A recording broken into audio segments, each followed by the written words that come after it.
At Danner, the journey is never complete. The Danner N45 Trail Hiker is designed to support those willing to sweat in search of their edge. Featuring per-spare uppers with Areoprene gussets for maximum breathability and Endurafoam midsoles for long-lasting comfort and cushion. The recraftable Vibram Mega Grip outsoles are built to be rebuilt. Danner's Precision Fit technology is available in women's styles. Breathe in the scenery with the Danner N45 Trail Hiker. Wherever you are on your journey, take new steps in the only direction you were meant to go.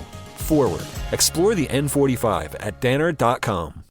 Going up. Prices keep going up these days. It feels like being on an elevator that only goes up. Going up.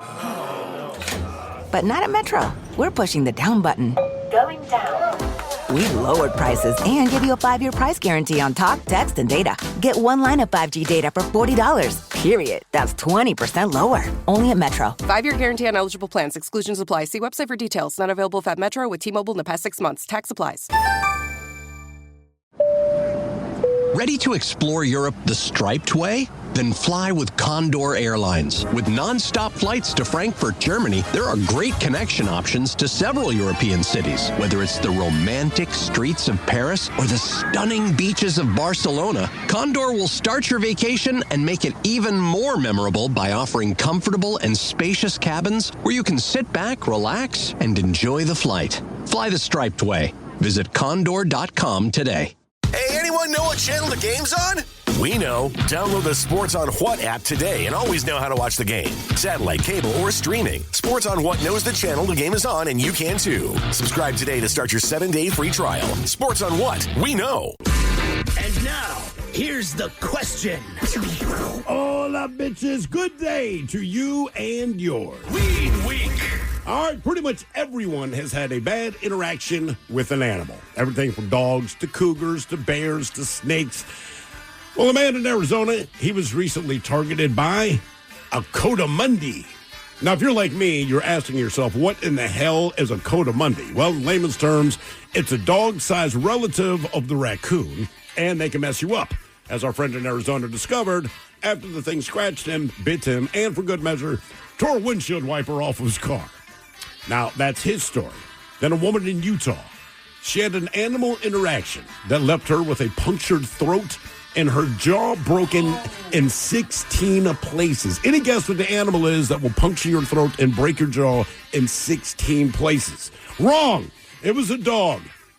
Her friend's dog. Now, I'm not sure how it broke her jaw in 16 places, but it did, so I'm just assuming it was a boxer. Hey-o. And then there's the surfer in Southern California who was attacked on his surfboard. An animal lunged at him, bit him, dragged him off of his board. And if you think it was a shark, well, keep thinking. It was a sea lion. One of those sea lions that's all whacked out on the toxic algae.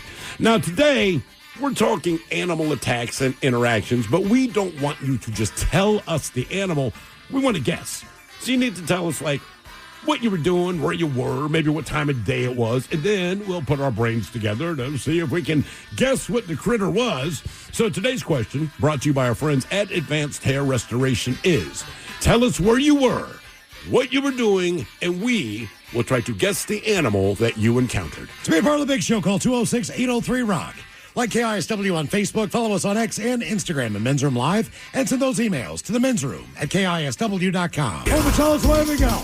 Welcome to the 20th anniversary season, episode number 4,303. What a large and a charged program we have for you today. Guaranteed future repeats. Once again, we are joined by Taryn Daly and Steve Mix from the Daily Mix Morning Show. We will sit and spin, and keeping with this week's theme, you see, we have 10 songs to chill out to. Chill out, man. I believe that means they all have a common theme, you see. Hopefully we can figure out what that is. Based on the same common theme we had when we drew a random name out of a hat earlier before the show, and basically determined what member of the men's room would have to enjoy today. Up to you to figure out which member of the men's room was the one whose name was drawn earlier before the show. Hopefully there'll be a clue in there somewhere. My name was drawn yesterday. That is correct. But as far as the voting, as if you follow us on X and Men's Room Live, I was the one that got the least amount of votes. And I got the most. Correct. And you were not, in fact. No, your name was pulled out of the hat, man. That's right. So I got to enjoy yesterday's show. Somebody... But like Ted said... I mean, we put the names all back in if his the name hat. was chosen. Correct. That's it. And no one could. Yeah. Vote now if you figure it out. What? It says here. Yeah. I think you know where this day's going, don't you? So sit and spin coming up. We got 10 songs to chill out to. That is on the way at 4:30. And today we're doing one of those questions. We've done this one time before. All right. We're going to try it again. It's a little bit of a twist on what we normally do because inevitably, especially on a week like we're having, we like to have a little fun in here as well. Sure. All right. So instead of you calling up and going, dude, there's this huge raccoon, man. It was underneath my porch. We don't want to know what the animal is. You see? We want to know that you discovered a red set of eyes looking at you when you flashed that flashlight under there. What is the animal that has the red eyes, right? Normally when you shine a flashlight, it's green Rats. eyes. Do they come back red? Rats definitely have red eyes. All right. At least the ones in Baltimore did. But they did even without a flashlight. And white. It just depends. Depends on how they're feeling. How they're feeling. Well, I mean, if you've ever been camping and you've taken a light and put it out in the woods and you see eyes. But it's all green. No, mostly red or white, isn't it? Really? No, man, I always see green. Huh. Now I don't know. I don't think to me, if I'm in the woods and I see eyes, it's just like OS. I'm not worried about. I don't think I'm focused on the color of the eyes. Well, it's not so much. I'm just thinking back. They seem like they were mostly green, but for me, it's like, what height is this animal? Sure. Right, if they're low to the ground, I'm like, cool. Their eye level, I'm like, is it in a tree or is it eye level? That's a much different scenario for me. Mm-hmm. Okay. So I'll give you guys a test run, all right? So you at home can figure out how this works, and you guys right now will play along, all right? All right. So I'll give you a story, and you see if you can figure out what the animal was involved. This is from the news. Yes. Okay. These are real stories. Real stories. As a man is expected to make a full recovery, an animal attacked a Pennsylvania man as he was walking along a trail in a wooded area in January. Bear. Authorities have now confirmed the animal had rabies. Oh. Squirrel. Andrew Neer was walking from his home. Will you stop if we get it? I'm going to give you the whole story, and then you can evaluate. Ted wants to know if he got if you want to That's change, what that is. If you want to change your answer, or you want to, I might change my answer. All You'll right. be able. Because you said rabies. Okay. Right. So the animal had rabies, and it was confirmed. Now, Andrew Nair, he was walking from his house to a store in Jim Thorpe, Pennsylvania. Yep. When the animal approached, and though he tried to avoid it, it jumped at him and started biting and scratching him. Oh, hey, dude. Now, the state's game commission Raccoon calls these abnormal behaviors for the species. A neighbor who saw what was happening ran over, helped get the animal off the dude, and shot him. All right? Now, the remains were then tested. Now, Anir, who has received medical treatment, he's expected to make a full recovery, says he actually feels bad for the animal and did not want that to happen. It had rabies. He says they really don't bother you that much, usually. He says they're hungry. I mean, they're starving out here because the weather is so weird lately in Pennsylvania. Hot, cold, warm, cold. I guess it could have been a lot worse, but otherwise, no big deal. Okay. Black bear. You're saying a black Final bear. answer. Black bear, final answer. Ted. Can't decide if I want to switch off squirrel to raccoon. Well, he said he felt bad, right? Mm-hmm. Yes. So to me, yes. that means more like bear or cougar than, say, raccoon or squirrel. I'm sticking with squirrel. All right. Okay. The man in Pennsylvania was attacked by rabid black bear. Yes! Steve is real. You win that one. I'm glad you were attacked by a black bear. Yeah. Okay. That's why he felt bad, Ted. Who feels bad for a squirrel? Man, we hit him with cars. It's not even like you pulled over to check on him. I'll give you another It's example. like, I wouldn't feel bad for the bear. Well, not if it had rabies. Well, Like, he felt bad. okay, well, good for him. Here we go. Myrtle has been reunited with her family in Kokomo, Mississippi, weeks after she Gator. disappeared during a tornado outbreak. Tiffany Emanuel, who is Myrtle's owner, expressed relief and commitment to nursing Myrtle back to health. He's been through a lot, she said. The family fled when a tornado hit on March 15th. Now, they returned to find that 2 big pine trees had fallen on a backyard pen where Myrtle was being housed. Now, Myrtle. he was nowhere to be seen. And I don't know why they say he was nowhere to be seen with a name like Myrtle. It should be she. Either way, Myrtle, the dude. Mm-hmm. Myrtle was found weeks later by a neighbor who took the animal to a Central Mississippi Animal Rescue to be treated for injuries that Myrtle had sustained. Now, on April 6th, crispy.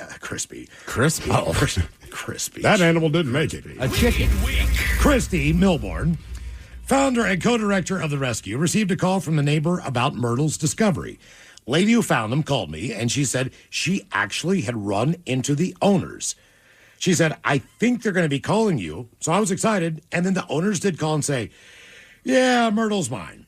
After the reunion, the rescue posted, he's got some injuries. He's got to overcome those. But he's at least back in the arms of his family. They missed him so much and are so relieved and grateful to have him back. Again, this is in Mississippi, Kokomo. So if you thought the Beach Boys were lying, they were talking about the tropical paradise that is Kokomo, Mississippi. My wife would be so happy if I told her that. Baby, we're going to Mississippi. Divorce, what? My first thought was a goat. Then I'm thinking something stupid like emu or camel, because the name's Myrtle, but you said back in their arms. So back in their arms, yes. A monkey.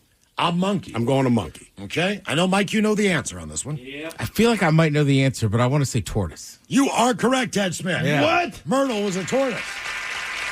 How did you guess that? Because I scanned over that headline sometime this week, and it was just like, tortoise reunited with its family. All right. I thought about making a joke out of it. So now you know how this is working, right? Our question. You tell us where you were. You tell us what you were doing. We're going to try to guess the animal that you encountered. 206-803-ROCK. Text or just text, and they make a good point. Myrtle the turtle.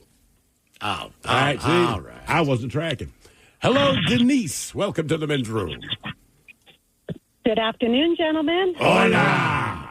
Hi. Driving home to weed, and I'll let you read into that however you want. But anyways, one morning I heard a noise outside. I was getting ready for work.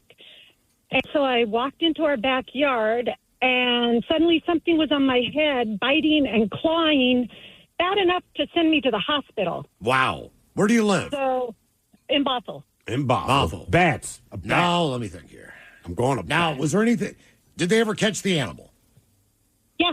Did the animal continue this behavior in your backyard? In other words, was this a one-shot deal? It was a one-shot deal. What kind of head? Where were you hurt? Head, body? Head. He kept aiming for my eyes, but... Wow. Sounds like okay, a crow. not a bat. It's a crow. To the side of my eyes, but that was it. So we It's heard a the bird, story. yeah. I'm telling you, is it a crow? Where was the hawk that was doing this to like 50 people? So this is why I'm thinking it's not a hawk. But Bothell crow, right? Correct. Not really, yeah. They all is that- go home. Okay, We that's do right. have families of crows that live in our yard, yes, but it is crow. It was a crow. Yep. All right, that's No, it. it was not. It was not a crow. Oh, it's not a crow. Never mind. Damn. Was it? Does it have 4 legs? Yes. It was a Okay. squirrel. Nope. Raccoon.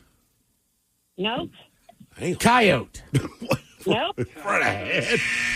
Yeah, that'd be pretty weird to land on my head. Or you're very so it's more tiny. like a fox.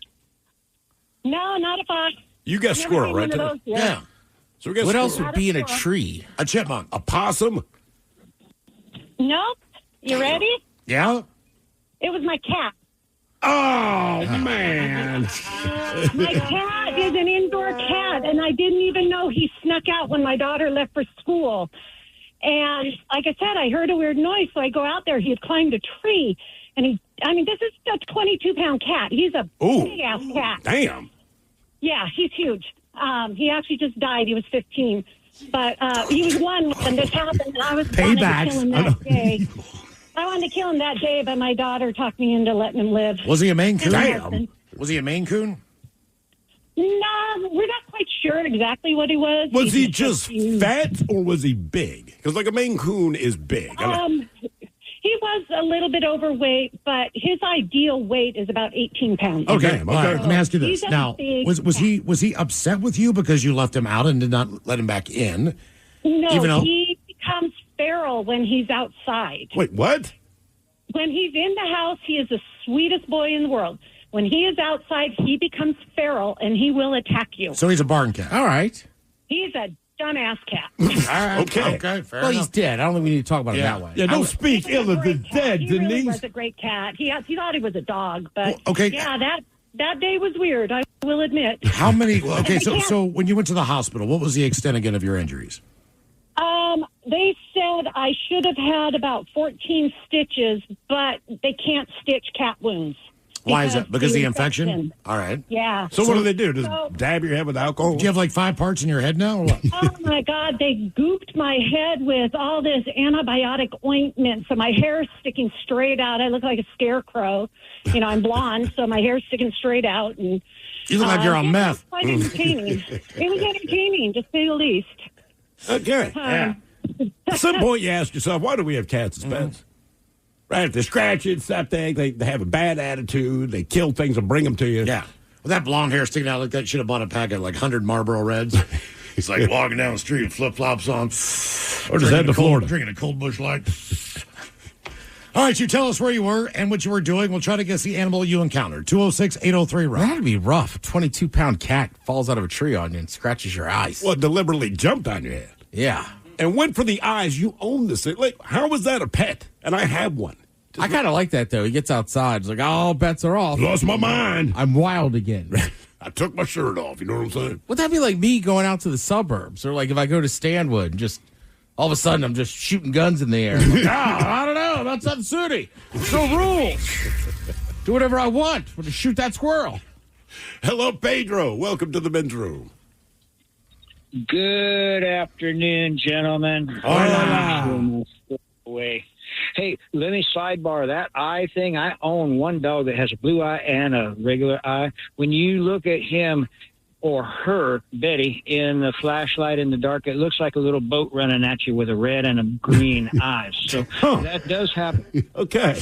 Looks like a boat. So it looks like a little boat running at you. She's a little boxer looking, golden looking, one of my 3 little sweethearts. Meanwhile, offshore, years ago, back in the day in the Gulf of Mexico, myself, I was fishing on a boat called the Southern Lady, previously called the Kangaroo, had previously also been caught smuggling, but now its name was the Southern Lady. Meanwhile, my little brother Kevin, and I just recently learned about the Kevin and the Karen situations itself, and yes, unfortunately, 10 years younger than myself, he is kind of one of those. We were long lining for our target species at that time was either both tuna and swordfish at the time. So we also were hooking up all sorts of different items itself. Now, when you sling out 800 hooks of a longline gear off of a swordfish, tuna-type longline boat, simpler to the perfect storm kind of boat, but smaller, fiberglass. And this is in the Gulf of Mexico, so we all wore short shirts and all of those. I am the leader, in other words, the guy who will haul each fish in. So I'm the leader cart master as well as the hook wrangler or the guy who lands that fish. To do so, I will, with a 40-fathom leader, that's a 6 foot per fathom, the hook on one end and a snap on the other end, I will haul that in hand over hand with a monofilament hanging onto or dropping onto the deck. Of course you do. Now, my little brother decided to help me out. As that fish would run, I would let him go through my gloved hands and then haul him back up and then let him run and then haul him back up. He decided, my little brother, to help me out by grabbing the leader from behind me. Now, that leader of 400-pound test monofilament was popping from the deck as he was grabbing his. So suddenly I had a loop of that monofilament land across the top of my neck and start tightening down, which at that time, this large fish was heading the other way offshore. Halibut. It was not quite a halibut. Grouper. But meanwhile, not quite a grouper. Faster than 50 miles an hour. Barracuda, sailfish. Not quite then. But that knot now was coming around my neck, so I grabbed that knot off. Now it was suddenly stuck on my 2 fingers on my right hand. And so I suddenly was going, knife, knife, knife, bye. And I jumped overboard, being hauled over by this large 200, just under 200 pound, not quite Tarpon. Tarpons are inshore, my dear. Meanwhile, we're almost getting close. I mean, I kind of gave some of the hints. We give up. What was we it? don't know. Manta ray. Okay. A manta ray would have been even cooler, but a large blue or a big-eyed tuna. So I hit the water about 60 feet out. Well, but that's where you were hunting, right? Glasses. The boat was still connected to the fish. But wait a minute, you were going out looking for tuna. So the only reason we didn't guess the tuna is because you said specifically, like, you're hunting tuna, man. He's trying to throw you off the trail. Don't say I went to the dog kennel. Was it a dog? Yeah. We listened to all that, and you already gave us the goddamn answer, man. I knew that one was coming. Tell us where you are. Tell us what you're doing. We'll try to guess the animal you encountered. 206-803-ROCK. Oh, this Bosch miter saw really is smooth. Feeling smooth. Who said that? It's your inner Bosch, baby. I'm that scoobity-bebop smooth feeling you get when you make smooth cuts with that moobity-mibbity-mibbity-mubbity miter saw. So I'll just keep ski-bop sawing then? Now you're getting it. Beep-bop, beat-up, wow, miter saw is my favorite. The more you Bosch, the more you feel like a Bosch nerd. Today's episode is sponsored by Smart Travel, a new podcast from NerdWallet. Want to travel like a savvy jet setter? No, that doesn't mean monogramming your passport. It means making smart decisions every step of your trip, which means knowing your options. Smart Travel unpacks the facts, like which booking sites actually save money, how to fly first class using points, and if that fancy travel card is a smart investment. All so you can save more on your next adventure. Follow Smart Travel from NerdWallet today and start traveling like a pro. This episode is brought to you by Progressive Insurance. Whether you love true crime or comedy, celebrity interviews or news, you call the shots on what's in your podcast queue. And guess what? Now you can call them on your auto insurance too with the Name Your Price tool from Progressive. It works just the way it sounds. You tell Progressive how much you want to pay for car insurance, and they'll show you coverage options that fit your budget. Get your quote today at Progressive.com to join the over 28 million drivers who trust Progressive. Progressive Casualty Insurance Company and Affiliates. Price and coverage match limited by state law.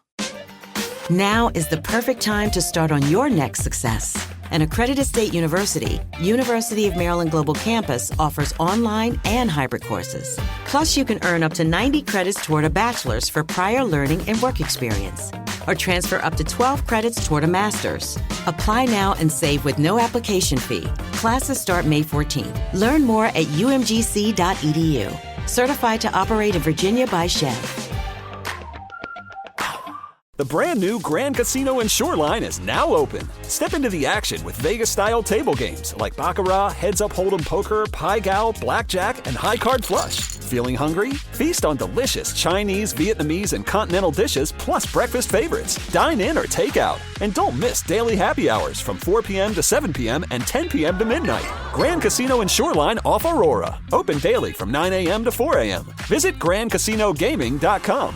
Welcome to the Grand Experience. Final question. Tell us where you were, what you were doing, and we're going to try to guess the animal you encountered. Here we go again. All right, I'll give you guys one. All right.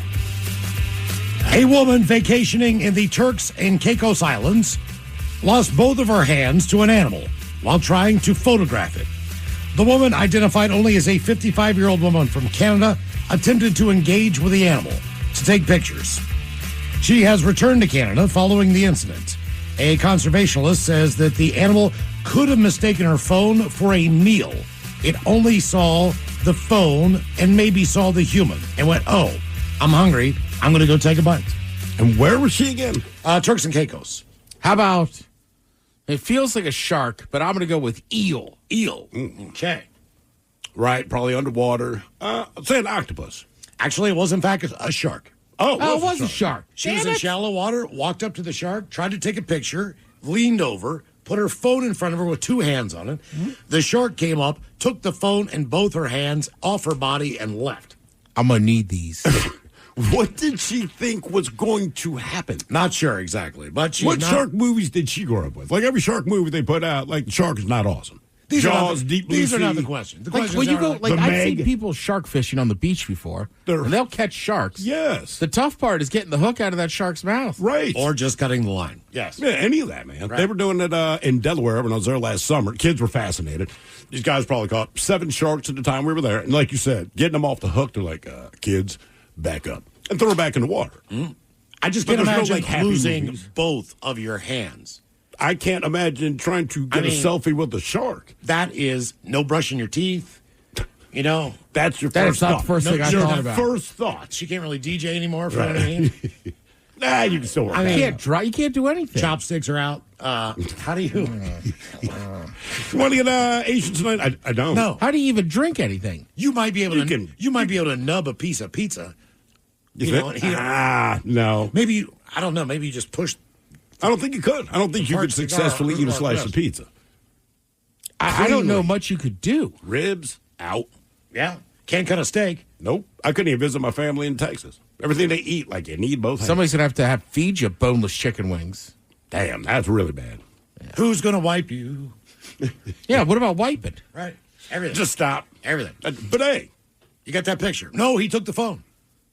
The shark took the phone Right. too. So she doesn't even have the photo. She doesn't have the phone. She doesn't have the photo. She doesn't have her hands. Tell us where you were and what you were doing. We'll try to guess the animal that you encountered. 206-803-ROCK. I think that shark is showing that picture to his shark buddies. Hello, Adam. Welcome to the men's room. It's probably like I got indigestion. Hola, bicholo. Hola. She got nasty hands, man. Hey, let me say real quick, I appreciate you guys bringing this week back. I have missed it so much. So please. I love you guys, man. Yeah. Thank you, brother. All right, so I was out in Gold Bar at my local grocery store doing some grocery shopping. That is the store. You're inside the grocery store. All right, you're in Gold Bar, so Now, did you encounter the animal or did the animal come after you? Came after me. Came after All you. right, I'll guess service dog or whatever those things are. No, I mean, I know it's not a service. service It's not a service dog. It's the same ones they stick on planes. They just buy the crap on Amazon A service and dog. slap the crap on the back of the animal. It was a dog, but it was definitely not a service dog. Okay, what kind of Good dog job, was Hines. it? So I came out of the grocery store and I was walking to my car, and there was a pit bull and a boxer in the back of this guy's car. And the pit bull jumped out of the back window. The boxer followed, and they both attacked me. Oh, Jesus. While you were putting the groceries in your car. I was walking to my car. I didn't even get to my car. So what did you do and what happens next? Do people come to your aid? Do you fight them off? What? So I ran around in circles for a little while, and I kept pushing them off with my hand. I've had pit bulls, so I know how they are. I basically ended up, every time the pit bull would jump at me, I would slap it in the head and knock it down. Then the boxer would come up. I'd slap it in the head, knock it down. I went to run back inside the store, and as I did that, the people that worked at the store closed the sliding doors and kept them closed so the dog couldn't get inside. Wait a minute. So no one came out to help you. They closed those doors on your ass. Exactly. Now, And did the owner finally come out or around or figure out what was going on? Eventually, the owner did come out. I had to punch the pit bull in the mouth, and it split my knuckle wide open. And the owner came out and accused me of antagonizing his dogs to make him jump out of the car and attack me. Oh, God. Because people always want to be attacked by a pit bull. That's a ha- solid no, theory. It just happened yesterday in Seattle. There was a lady with her pit bull who attacked another dog. And apparently that dog has been attacking dogs all the time. And when the dog was attacking the other dog, she's like, oh, just let him do his thing. Do his thing? Which is attack and try to kill another animal. Jesus. Yeah, so I don't think she was. I'm not sure if everything was connected And mentally. the sheriff didn't do anything. We went to the police station, and the sheriff told that guy, just take your dogs home and quarantine them in the yard for 24 hours, and it's all good. Now, what are you saying as he's telling the guy that? I am losing my mind and telling him these are very aggressive dogs. All I did was walk by. He jumped out your back window and started attacking me. I said, well, what if I was a kid? What if I had my daughter with me? Right. What if you were an elderly person? Yeah. What if you weren't so tasty? Yeah, I mean, and let's also, get to it. and you didn't know how to handle a pit bull. You know, all those factors. How long were you fighting the dogs? It seemed like 5 minutes, but it was probably 2 minutes. That's a pretty long time. The weird thing, too, is out of all the dog species, as far as a boxer goes, it comes at you like a kangaroo. They really do box. Yeah, they bounce. They box you. I mean, they're up there doing a rope-a-dope thing. Yeah, exactly. You don't know if he's lefty or righty. Tell us where you were and what you were doing, and we'll try to guess the animal you encountered. 206-803-ROCK. I've been to that grocery store he's talking about. Yeah. The look on your face. Yeah, it's already... What's wrong? What's wrong? It's already a little sketch. Why is that? Expired food? What do you think? Well, I mean, and now a lot's going on in Gold Bar. Just say it's in Gold Bar. Yeah, I don't know. That's what you wanted to say, Ted.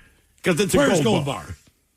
Like, if you're going up Route 2, like right before Index, if that helps. So you're going on your way to Leavenworth, right? You're past. You're out of Monroe. All right.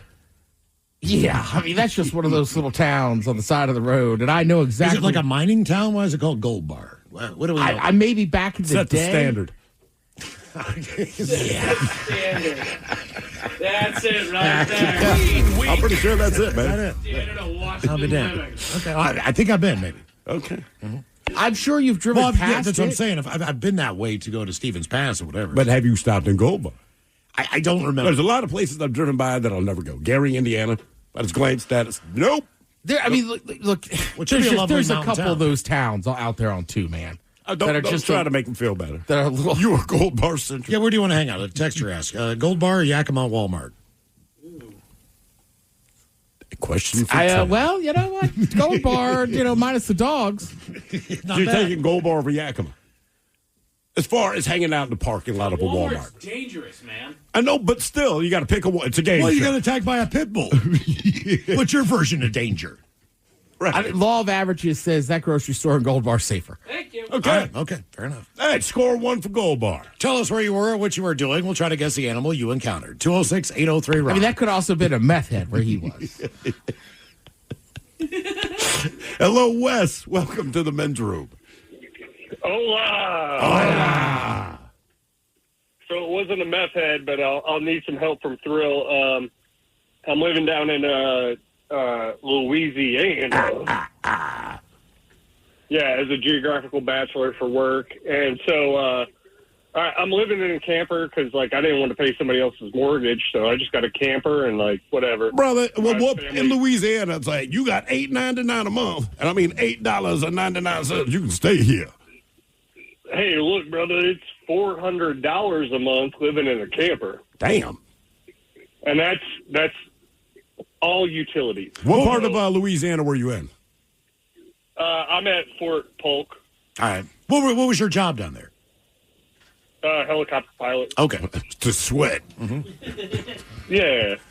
But no, so I found this really chill place. It's super close to post. It's 0.2 miles from front gate. And my landowner, I was talking to him and I'm like, hey man, it'd be cool if you put in a washer and dryer so I don't have to go to the coin laundry. And so he was doing that one night and there was a bunch of, it's like a little hut, but he put the washer and dryer in there.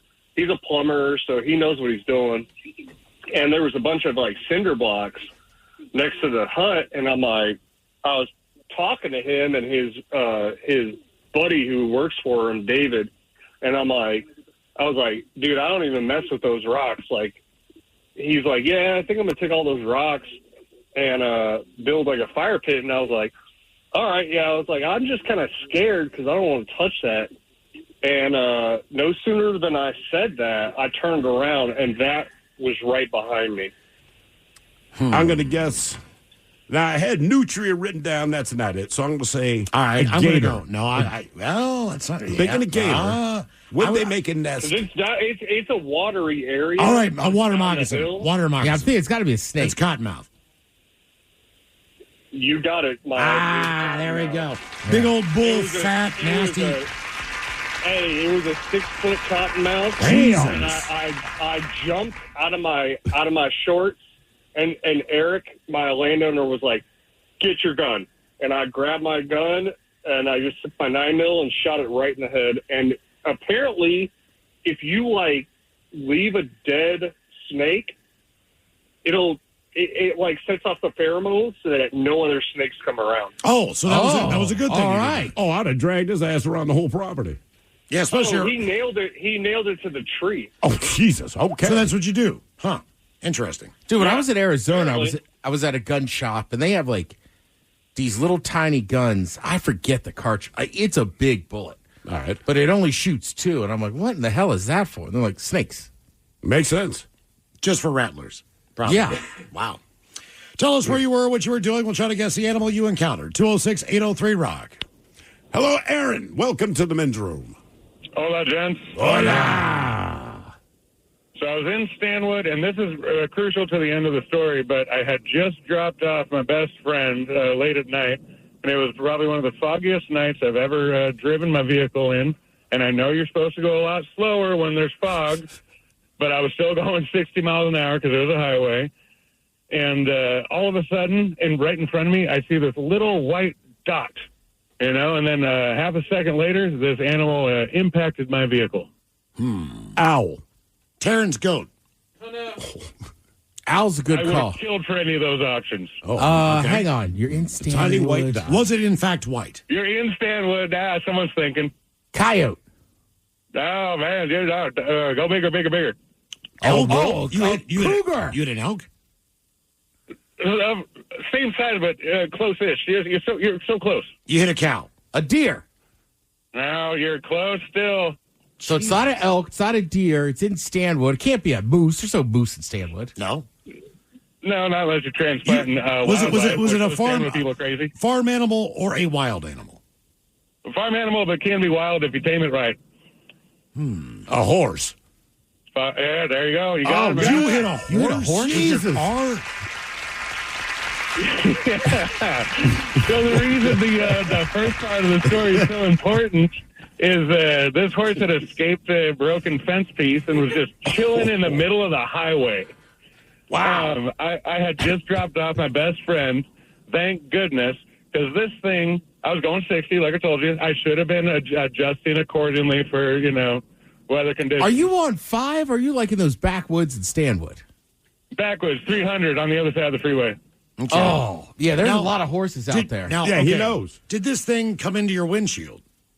So not only did it come in through my windshield, this is why I said that it's did the animal go through your windshield? Not only did this thing come through my windshield, dude, it sardine canned the entire roof of my Ford Focus off completely. Well, it's a Ford Focus, man. What did you expect? Well, I didn't expect to run into a horse.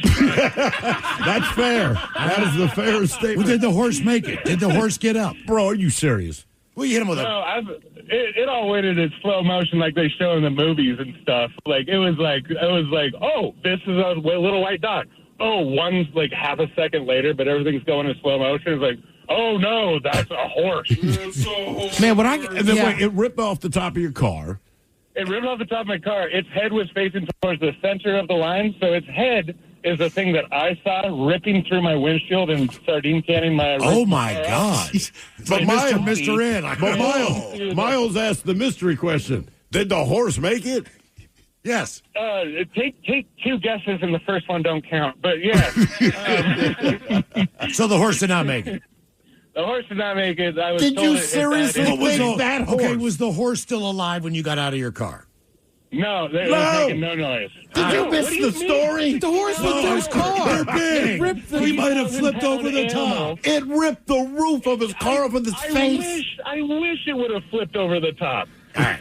How were you? It came into my car, and it ripped the passenger seat of my vehicle out of my car.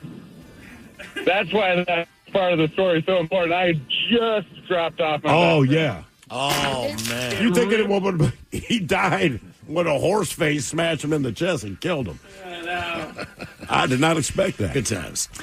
Tell us where you were, what you were doing. We'll try to guess the animal you encountered. 206-803-ROCK. The Toyota Tundra and Tacoma are designed to outlast and outlive, backed by Toyota's legendary reputation for reliability. So get in a Tundra with the available iForce Max hybrid engine, delivering exceptional torque and towing capacity. Or check out a Tacoma, With available off-road features like crawl control, it can take you beyond the trails. Toyota trucks are built to last. So don't wait. Get yours today. Visit buyatoyota.com for deals and more. Toyota, let's go places. Spring's here. Flowers are blooming, birds are singing, and allergies, yeah, they're back too. Sneezing, watery eyes, when they hit, you need a tissue fast. That's where Kleenex Ultra Soft Tissues come in. Whether you're at home or on the go, Kleenex Ultra Soft Tissues have you covered. Allergist-approved Kleenex Ultra Soft Tissues are gentle on your eyes and nose, so you can power through allergy season without missing a beat. Because while allergies are unpredictable, staying prepared is easy. For whatever happens next, grab Kleenex. Every morning brings a fresh, new energy. And no matter what the day holds, we come to the Today Show for all of it. We get the best start to the day because we started together. Watch the Today Show weekdays at 7 a.m. on NBC. Judd & Black is proud to offer top-named appliances like GE Profile. Right now, take advantage of the Innovation Rebate. Build your own suite of GE Profile appliances and get up to $2,000 back. Offer valid through June 30th, 2025. Smart features, sleek design, and huge savings. What's not to love? Plus, buy now and pay later. Financing options are available. Shop GE Profile and more right here at Judd & Black, your hometown appliance store for over 85 years. JuddBlack.com. At Danner, the journey is never complete. The Danner N45 Trail Hiker is designed to support those willing to sweat in search of their edge. Featuring per-spare uppers with a reaprene gussets for maximum breathability and Endurafoam midsoles for long-lasting comfort and cushion. The recraftable Vibram Mega Grip outsoles are built to be rebuilt. Danner's precision fit technology is available in women's styles. Breathe in the scenery with the Danner N45 Trail Hiker. Wherever you are on your journey, take new steps in the only direction you were meant to go. Forward. Explore the N45 at Danner.com. Going up. Prices keep going up these days. It feels like being on an elevator that only goes up. Going up. But not at Metro. We're pushing the down button. Going down. We've lowered prices and give you a 5-year price guarantee on talk, text, and data. Get one line of 5G data for $40. Period. That's 20% lower. Only at Metro. 5-year guarantee on eligible plans. Exclusions apply. See website for details. Not available if at Metro with T-Mobile in the past 6 months. Tax applies. Ready to explore Europe the striped way? Then fly with Condor Airlines. With nonstop flights to Frankfurt, Germany, there are great connection options to several cities. Whether it's the romantic streets of Paris or the stunning beaches of Barcelona, Condor will start your vacation by offering comfortable and spacious cabins. Fly the striped way. Visit condor.com today. Hey, anyone know what channel the game's on? We know. Download the Sports on What app today and always know how to watch the game. Satellite, cable, or streaming. Sports on What knows the channel the game is on, and you can too. Subscribe today to start your 7-day free trial. Sports on What? We know. The shenanigans continue. This is the Men's Room with Miles and Thrill. A question, tell us where you were, what you were doing. We'll try to guess the animal you encountered. 206-803-ROCK. All right, here you go, guys. All right. Wildlife biologist and TV host Forrest Galante. He has spent his career chasing lost species, dodging sharks, going toe-to-toe with nature's most dangerous animals. But nothing, he says, has come closer to ending him than one animal on this planet. On a recent episode of the Mostly Occasionally show, he got into how he nearly died. I nearly died twice, he says. They're very, very dangerous animals. The first time happened when Forrest was working as a safari guide in Africa. All right? Okay. A group of tourists got too close, and Forrest, knowing how fast things could go bad, threw himself in between them and the animal. What? I got in between the tourist and the animals to stop them before they ended up killing him. It came and smacked my canoe, flipping me out of it. Okay. I was flying through the air. Luckily, I scrambled up the bank. It was close. The second encounter was worse. Forrest and his girlfriend were walking through Manapools National Park. That is in Zimbabwe. When they unknowingly stumbled into the territory of a massive male. It was hiding in a pan, a seasonal wet pool common in southern Africa. It panicked. They don't have a flight response. They just fight. It came down to the game trail. I shoved my girlfriend behind a termite mound and ran around the tree. Of course. It got so close I could feel its hot breath. It missed me by 2 feet, snapped at the air, and then just kept on going. Forrest says if it had made contact, that probably would have been it. They've got something like 2,000 psi of jaw pressure. Now, Sheila. Yes, even in Colombia, Forrest had a close call. While tracking on an island in the middle of the Magdalena River, one came and charged him. We're about 50 feet away. It was scary, but it wasn't coming for us. It just wanted to get back into the water. When they charge, they're looking for an escape, but you do not want to be in the way. All right. What is this animal that TV host Forrest Galante says is the most dangerous animal on the planet and one that's almost killed him twice? You know what, Ted? Mosquito. No. He found a large male hiding in the water. They have, say 2001 PSI. It's one of two bite things. pressure. And then you so they said got about a Colombia. crocodile Hippo. or a hippo. Yeah, that's it. It's a hippo. Yeah. It's got to be It's a one of two hippo. things. That's the Damn, man. Our question, tell us where you were, what you were doing. We'll try to guess the animal you encountered. 206-803-ROCK. Forrest Galante. I know. You want Do to you know say that guy? Forrest Gump, but I've never heard of him.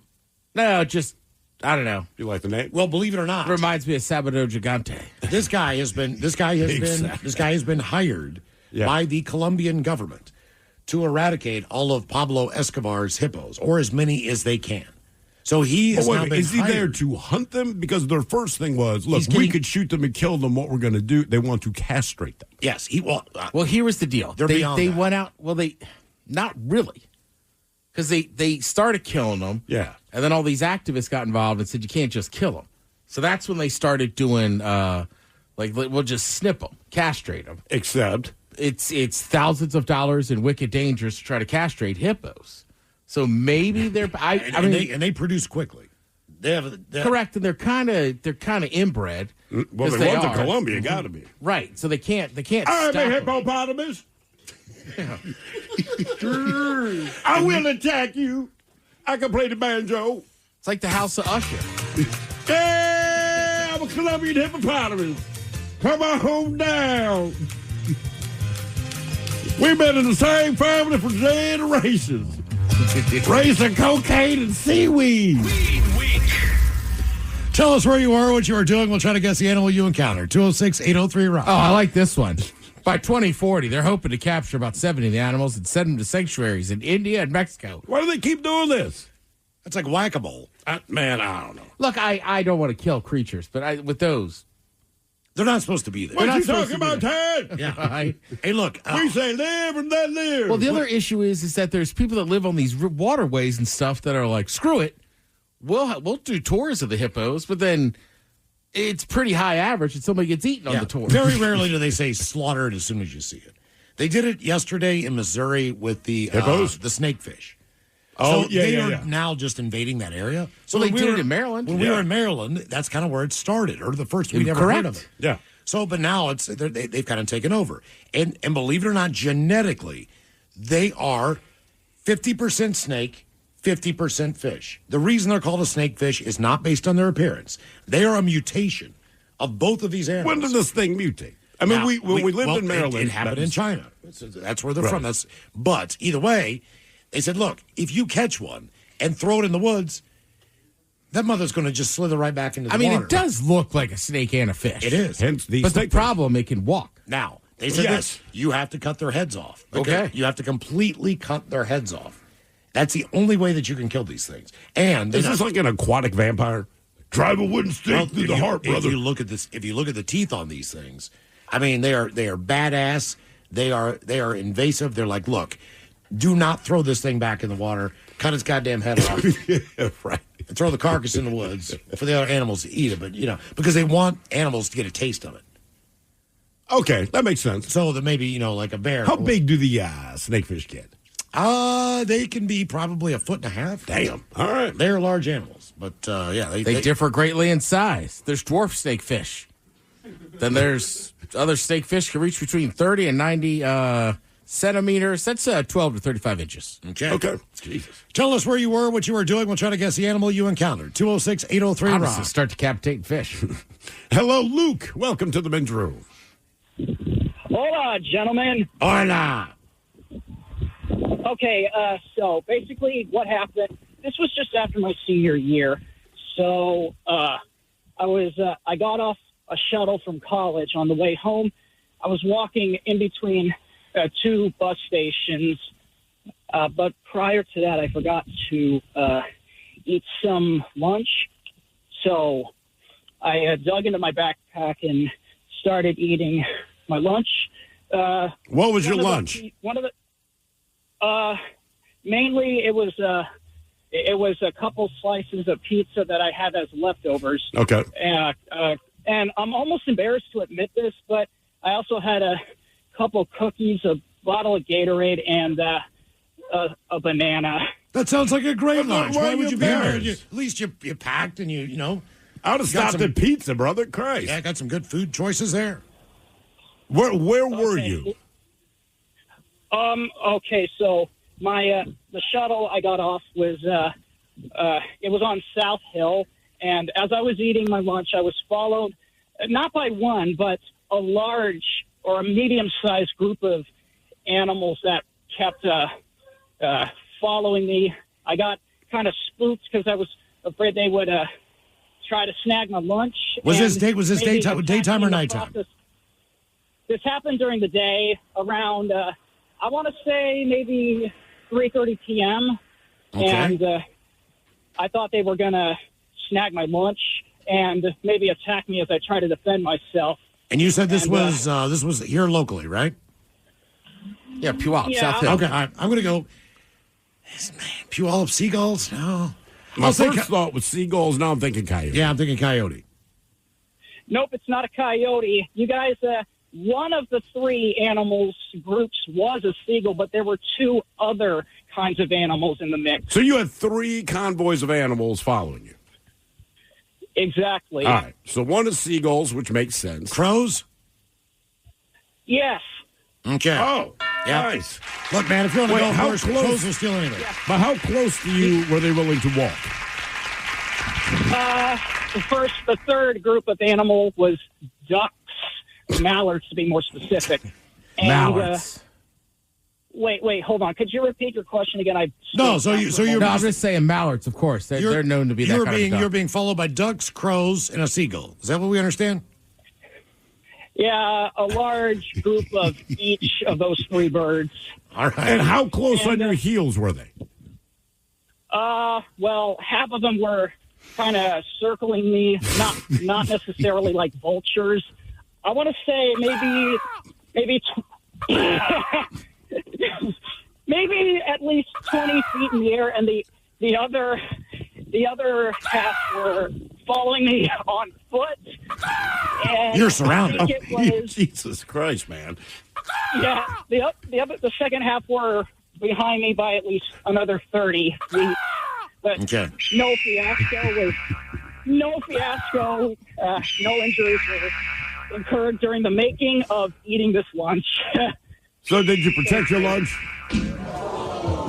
Right no, now. they did not get my lunch. All right. Where's Again, this no bird attack. attracting pizza you get? Where'd you get the pizza from? Do you remember?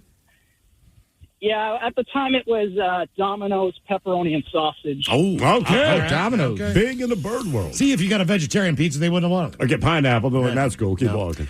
Tell us where you were, what you were doing, and we'll try to guess the animal you encountered. 206-803-ROCK. Brother had birds circling overhead, man. Well, I've seen the videos of the lone seagull that'll come down, try to take an ice cream cone. Sure, yeah, Dive yeah. into French fries. People walk along the beach. Dude, Whatever. a seagull did it to my dad with a thing of thrashers. And he lost it. Just what, he dropped the whole bucket? Yeah, I mean, it was a mess. And then insanity, because every other seagull Every will come bird around. comes in, Yeah. right. It's almost like that call to make sure, like, Yeah, it's like absolutely basically is. like Nemo. It's Seagulls are shockingly big, too. They're really big, man. And I was living in Baltimore, man, and I had lunch. I went outside to eat lunch on the waterfront. And I'm like, I'm going to treat myself. I had 2 homemade sandwiches. One seagull landed, and I do remember thinking, God damn, they're just big, whatever.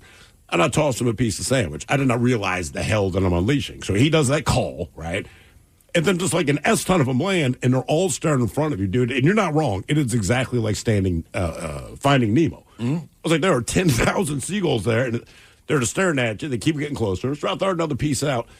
Anyway, it got to the point after like 2 minutes. Like, I'm kind of freaking out. Just put my sandwich in the bag and walked away. I swear to God, Because I felt man, like if they're you- about to jump my ass, If man. you play golf in the Pacific Northwest, you know for a fact that you know someone, if not yourself, that's had food stolen from you when you're playing by crows. They are so smart. They wait at the tee box. They know to wait at the green. because when you walk up to the green, you leave your cart by themselves. Right. So they scout you out at the tee box, figure out if you got any food either on your walking cart or in your driving cart. Then they subtly follow you down. When you walk up to the green, they invade. I've had cigarettes stolen thinking it was like a package of food. You see them smoking later? No, they took it over the fence, though, at Jefferson. And then I had to go all the way around to get on the road to get my damn smokes back. It's like hole number 2. I like you. You were like, I got to get those. I'm getting my I do. smokes. I was with Jay. I was like, Jesus God. So if you're playing in the tournament, the Miles, just know I like the idea of the crows sitting there like, yeah, brother. Suck on it. Tell us where you were, what you were doing. We'll try to guess the animal you encountered. 206-803-ROCK. If you'd bought a hot dog, this never would have happened. And you're going to need a new light. They'll steal that, too. Oh, yeah. Hello, Todd. Welcome to the men's room. Hola, gentlemen. Hola. Hola. All right, we're dealing with sea life today. All right. And specifically here in Puget Sound. And I was out on the beach. I was looking for a deceased animal that I had been sort of observing for 2 or 3 weeks. Why are you observing a deceased animal for 2 or 3 weeks? And was it a whale? Well, no, it was not a whale. Was it one of them 6-gill sharks? It was not one of the sharks. Ooh, I walk the beach all the time, and it was just on my local beach. Okay, I got you. All right, so this animal was deceased. It was on your beach. You can't touch it. Nobody else did. Did you already say seal? I did not say seal. Seal? No, not seal. Okay. All right. It's not going to be... Can I give you another hint? Yeah. Sure. Yeah, please. God, we're awful. At this daily walk, at this time, I could not find the animal. And I was walking on some very large outcropping of rocks. Very large, round rocks. Octopus. Not an octopus. Squid. Orca. Not a squid. Starfish. Holy cow, this got like 7 guesses so far. No, none of them. Otter. Rusty starfish. Not an otter. Can I give you another hint? All right. Please. I was walking on the rocks. I could not find the animal. I was so curious. Gooey duck. Until I looked down and I realized I was standing on it. Okay. Oh. Humpback whale. Clam. Clam. Mussel. He's a very tiny man. All right, you're standing on it, but it's already dead. Go bigger. Go away. And you're standing on top of it. Dungeness crab. Deceased and bloated beyond expectations, fellas. Sea lion. That's why I guess the whale. It's not a whale. One of those big... You want me to tell you? Yes. One of those big-ass sea walruses. This is not a sea lion. Oh, okay. Sea walrus. Big one. Ew, you were standing on top of it, man? Yes. But wait, wasn't it squishy or anything, or what? Didn't stink? No, it was hard as a rock. It was... So I freaked out. Thankfully, I did not sink into it because it was so hard and bloated, I could not tell. I've heard that before. Other than a rock. All right. If you had sunk into it, it'd be an even better story because we could laugh at you more. It would have been a better story, no doubt. So how big are those things? Oh, shoot. This thing was like 6 foot long, big 3 foot around. Okay. Okay. Bloated. Bloated and dead. Bloated. He keeps going back to bloated. I get the feeling. Dead, bloated. That is the image he cannot get out of his head. Bloated. Did I tell you it was bloated? Stone Temple Pilots. Tell us where you were, what you were doing, and we'll try to guess the animal you encountered. 206-803-ROCK. Hello, Sean. Welcome to the men's room. Hey, what's up, guys? Hola. All right, quick and sweet. All right, on my way to work. I lived in Cairns at the time. Nice sunny day, pulling into the parking lot, and these two, probably babies, whipped around and snapped at me, damn near dumped my bike. And where were you living? Cairns. Is that Australia? Yep. Okay, all right. Anything. Koala.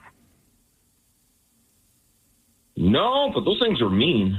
Whatever. I'm going to guess, was it a snake of some kind? Nope. Damn. Was it a kangaroo, a joey? Nope. You said the two babies or the two smaller ones whipped their head around and tried to snap at your bike? Yep. Come on, guys. It's Australia. I don't You say snake? That could be anything. Well, I tried snake. Kookaburra. No, those things kill. Oh, wait. Crocodile. Yes. One was an 8-footer, one was a 6-footer. Those were babies. My God. How big did they get there, man? The largest one I've seen was 18 foot. And you said you were doing what now? You were leaving work? No, I was pulling into work. There's a saltwater creek that goes by our parking lot, and they like to sit out there and sunbathe in the morning. Damn. Okay, so now you're really on guard every time you go out to your car or anytime you pull into work, I guess. Oh, yeah. Do you carry like a side piece or anything? I mean, based on the fact they're in the parking lot? That's illegal over there. I was going to say it's Australia. I don't think you. Okay. It's hard to own a gun. So how many times a week could you at least spot one going through the parking lot or something? Probably about once a week. And what was the biggest one you saw? It's about 18 feet. 18 foot. Damn. So how close were these things to your bike when they snapped at you? About 15 feet. Okay. So I'm guessing you would never fish and or swim in that stream beside your workplace. Oh, hell no. Okay. That makes sense, man. Tell us where you were, what you were doing. We'll try to guess the animal that you encountered. 206-803-ROCK. Hello, Dave. Welcome to the men's room. Hey, what's up, guys? Hola. Okay, so I used to live in Oklahoma, and we were managing an apartment complex during the construction phase, and there were about 30 tenants that still lived there, and it was a 120-unit complex, and there was one guy who had been there forever. He moved from Louisiana. He was always poking around, always had all kinds of weird, random stuff around his apartment. And one day I walked past, and he had something tied up to his barbecue grill. And I said, "What are you doing with that?" And he said, "Them's good eating." A gator. Nope. Damn. Oklahoma. But it's from Louisiana. And he's from Louisiana. Was it a wild boar? No. Well, not a bad guess. What nutria? Nope. There was a river that was right behind the apartment complex. Was it a beaver? No. Was it an otter? No. What's the ones that play dead? A possum. Nope. All right. Is this not a mammal? Not a mammal. Oh. Not a mammal, not a snake? gator. Nope. Not a snake. A bird of some kind? Nope. I give Well, up. wait a minute. He says there's a river, so it's got to be something in a river. Could it just be some kind of fish? Otter? Did we say otter? We tried otter. No. Jesus Christ. How many otters I have live no in these idea, man. rivers? Yeah, I don't know Oklahoma that well. Jeez. Okay, what was it? All right. It was a turtle. Oh, yeah. How do we not? That makes complete sense. Yeah. Turtle soup used to be a big thing back in the day, and it's still Still big in Louisiana. And he's right. It is Yeah. good eating. He wasn't wrong. Yeah. Yep. I couldn't eat a turtle. Really? Just because of Maryland. I can eat a mountaineer. Good on you. Tell us where you are and what you are doing. We'll try to guess the animal you encountered. 206-803. Bosch's innovative power tools make you feel like a Bosch. Like when you pile drive screws and bolts with the 2-in-1 impact driver, you'll feel like Macho Man Randy Savage. Oh, yeah. Or when you powerfully blast through concrete with the Bulldog rotary hammer, you'll feel Like I have the power. And when you make buttery smooth cuts with the Glide Miter saw, you'll feel Scooby-Doo-Bebop smooth, baby.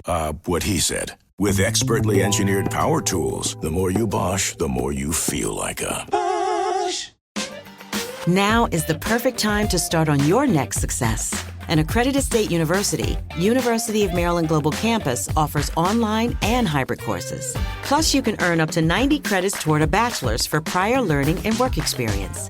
Or transfer up to 12 credits toward a master's.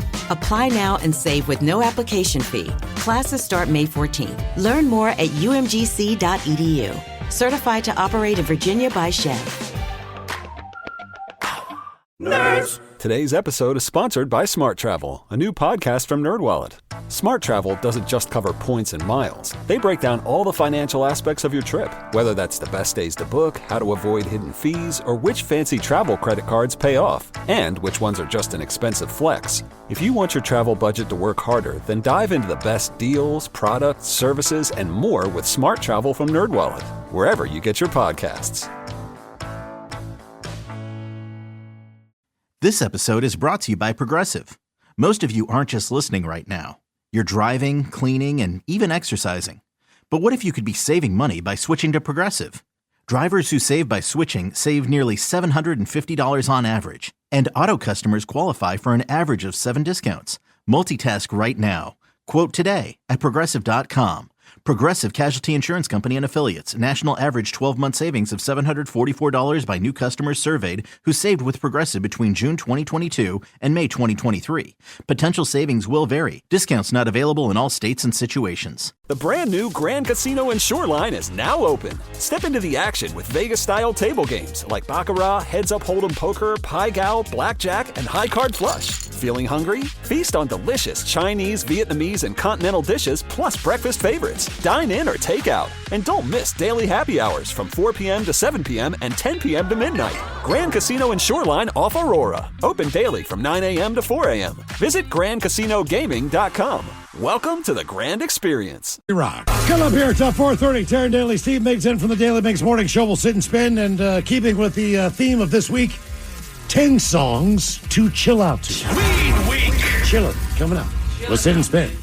Our question now, tell us where you were, what you were doing, and we'll try to guess the animal you encountered. I got another one for you guys. All right. A creature traveled from South America to New Hampshire. Subtle, Ted. In a bunch of bananas. Before it was discovered by a shocked employee at a Manchester grocery store on Saturday. We are lucky enough, one of the workers at the grocery store knew what the animal was, according to Adam Cheney, who works with the Game Law and Fish Enforcement Division. Thankfully, no one was injured, as the animal, native to Panama, Colombia, and Ecuador, was recognized as a dangerous species, and a conservation officer was called in. Now, the nocturnal animal, which was unharmed, has since found a new home from an animal rescue service that uses exotic animals to educate the public. The president of the group says, this new hitchhiker's friend will remain with the group and its nonprofit for the remainder of its life. What did they find in the grocery store in a bunch of bananas from Panama? A giant monkey. No, first I was going to say a black widow. Now I'm going with some kind of toad. Okay. I'll say a snake. A snake. Ted, you are correct. Yeah. It was a 4-foot-long venomous snake in this crate of bananas. It wasn't a small little guy. It was a big boy. So tell us where you were, what you're doing. We'll try to guess the animal you encountered. 206-803-ROCK. Hello, Amanda. Welcome to the men's room. Hola. Hola. I was 10 living in Germany, and I was delivering papers on my paper route when I was chased by an animal. Okay. A dog. Was it a pet or was it a wild animal? It was wild. It wild. was not a dog. Okay. What, like northern Germany or southern Germany? Bavaria. It was Vilseck, Germany. Okay. Bavaria. A giant goat. I'll say a fox. No. I'll say a bear. No. A deer. Negative. Is the animal bigger than you? It was at the time. Okay. I was 10. 10. All right. So an animal's bigger than her at age 10. I don't know a lot about animals in Germany. A mountain goat. No. That's Bavaria. That might have made sense. What do you think, Mike? She had very good reason to be afraid of this animal. Okay. So is it a carnivore by nature? A wolf. Yeah. I don't believe it. No, it's not a wolf, and I'm not sure if it's a carnivore. I think it's at least both, but I know for sure. Okay. Yeah. All right. It's one of those that just kind of eats whatever it wants to. Sheila. Fries. Come on. Is it Can I give you a obvious? hint? All right. Hakuna Matata. A lion? A lemur? A warthog? There you go. A boar. Oh, a boar. Okay. All right. I guess Which the is like a lion. warthog. I guess I got wrong, but yes, a boar. There are many wild boars in Germany. I did not know that. Did you know that? Like, was that a warning to little kids, or did you discover that day? Oh, no, we knew. We lived on the outskirts of a forest, and they would be in groups, and we would be playing in the forest, so, we knew to stay away. But that morning, I was by myself delivering papers very early, and one spotted me, and luckily, you get fast enough to where I had to get in a tree by my bike. So I literally, drove into a tree and used my bike to let me get into the tree. And had I not been on my bike, I don't I don't know. Is that the standard? Like if they say, "Look, man, you get charged by a boar, just get in a high place." That's what I mean. They told us run. They're going to come. I mean, they are very. Yeah. Well, it's not even. Hang on. It's not even that they're wild boars. They're radioactive. What? They're radioactive. Yeah, in southeastern Germany, are radioactive due to high levels of radioactive cesium. Cesium. And make their meat unsafe to eat.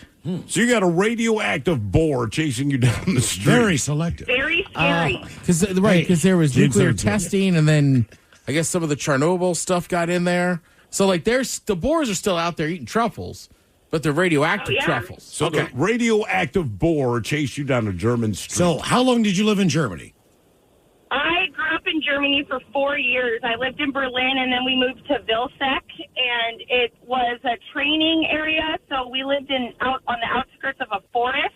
Okay. And so we would play all the time, and we'd see them. But it was like 5 in the morning when I was doing my papers, and I just got lucky that one saw me, and I knew to just bolt. Can you still yell at the bull? Say that. Okay. Then you said the right thing. Jesus. Did not expect that. Tell us where you were, what you're doing. We'll try to guess the animal that you encountered. 206-803-ROCK. Hello, Ted. Welcome to the men's room. Hola. Hola. When I was younger, I was growing up in Sonoma County, California, and I was working on a farm, to narrow it down for you. And there was an animal stuck in a fence, and I was blindsided from the other side. You mean that he used the bathroom on you? No. I was trying to get this animal unstuck from a fence, and one of its friends did not want me touching it. Goat. Wow. No goat. I was going to say did cow. Have goats, and yes, I've been attacked by cow. Absolutely. All right. It was a cow. Yeah, Mama hated me. So if Mama hits you, how far do you go? I got caught against the fence, so... Is that better or worse? When I woke up... Oh, okay, worse. I didn't feel that great, but no, I was like 10 or 11 years old. So did you even know what happened, or did someone tell you what happened? No, well, I heard her coming, and then I kind of like came to a little bit, and I was still wrapped up in the fence with the calf, and I looked up. I knew exactly what happened at that moment. Damn. But everyone's starting to run towards me. But yeah, it was just Is wild. she still standing there staring at you like, I'm going to hit you again? Yeah. And I guess pretty much. They finally got the Just cat. like- They got the calf out of the fence, or at least somebody did. Yeah. We all got it out. We ended up cutting the wires and getting it out, but Mama was not having it. So Wow. I didn't know that. See, Mama didn't know what? I just didn't know the cows. I know all animals are going to be aggressive on their youngsters, but I just didn't, for whatever You reason. don't think that from a cow? No, I just didn't. Listen, man. No, I just I didn't. used to think that, but like in the last year over in England or something, all these cow attacks. Like if you jog by this pasture, man. Like, these I have read that. It's crazy. Because you're right. Cows, you're like, I'm not scared of a cow. Then you hear Same with the a stories. pig. You know what I mean? I'm just like, yeah, it's a pig. I don't know, man. Pigs. Pig will mess you up, dude. I feel like I know if that. a pig's going to turn on you, like, I wouldn't be shocked. A cow, I'd be like, come on, man. That's all. Cows seem docile. Yeah, like the mob getting rid of bodies, right? They feed them to pigs. So Tell like, us, feed it to the cows. Tell us where you were, what you were doing. We'll try to guess the animal you encountered. 206-803-ROCK. Hello, Willow. Welcome to the men's room. Hola. Hola. All right. Well, when I was younger, I was walking in between the woods in Mississippi, and I had my dog with me, and I stumbled upon this creature behind my house. You had your dog with you. Was your dog bigger or was the creature bigger? The creature was bigger. Are you in southern Mississippi or northern Mississippi? It's a pretty big I state. was closer to the coast in southern Mississippi. Alligator. No. Wait, what kind of dog did you have? She is a blue heeler retriever mix. All right. It's kind of mid-sized, bigger mid-sized. Was this animal a dangerous animal? Very dangerous. Very. And a wild one? A black bear? Actually, yeah, black bear. All right, very good. Yeah. Is I this was a? lucky to have a machete on me that day. Oh, did you use the machete? Yeah. Why would you normally carry a machete? I mean, is that what you're afraid of?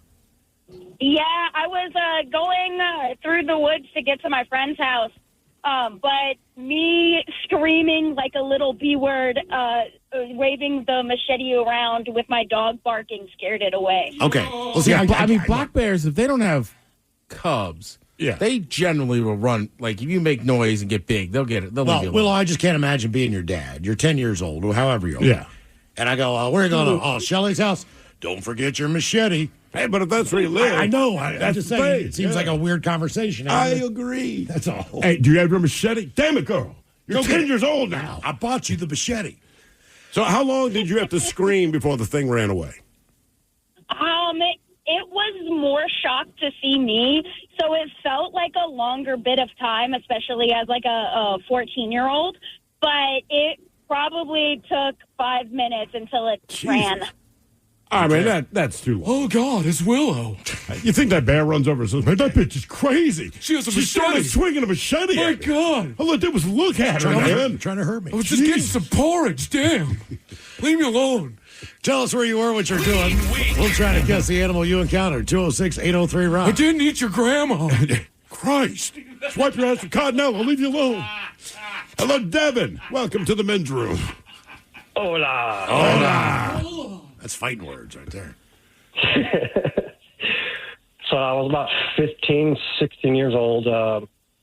My dad and I, we were hunting in the hills of Centralia by a place called like Rainbow Falls State Park.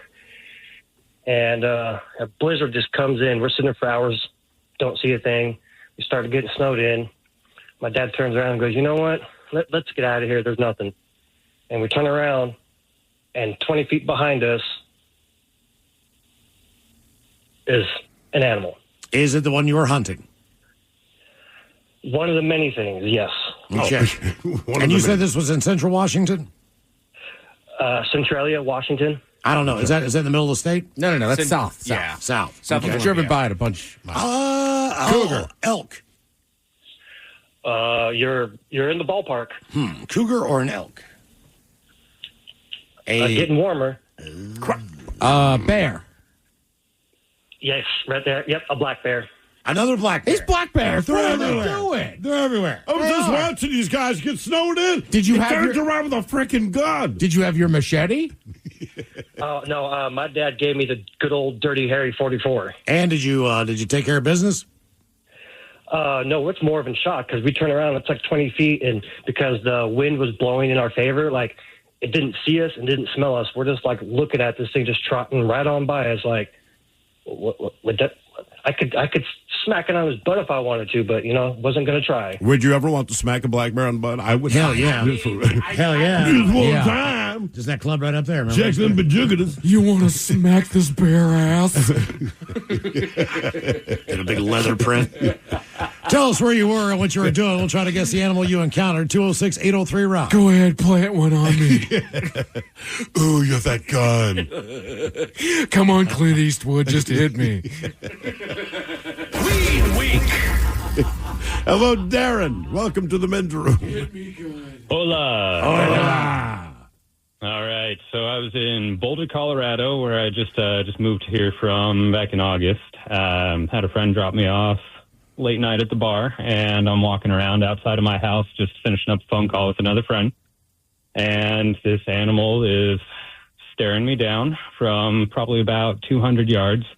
And I did not want to hang out with this animal. So I circled around the whole big property trying to get back into my house. And I have these big old glass doors to get in. And I opened up the glass door, didn't see the animal over by my house. This thing was smart enough to know exactly where I was going and how I was getting into my house, but not smart enough to know that glass is solid. And so it jumped at me, fully pounced, smacked into the glass, and it's the first time I have ever peed myself as an adult. Wow. Mountain lion. It's got to be a cougar. Yep, you got it in one. Mountain lion. That could not have been anything else, man. So you could still see it at night? Was that based on the eyes or what? So it was the yard area around my house. It was the like track and field area to a high school. Okay. So they had all their lights on. All right, got you.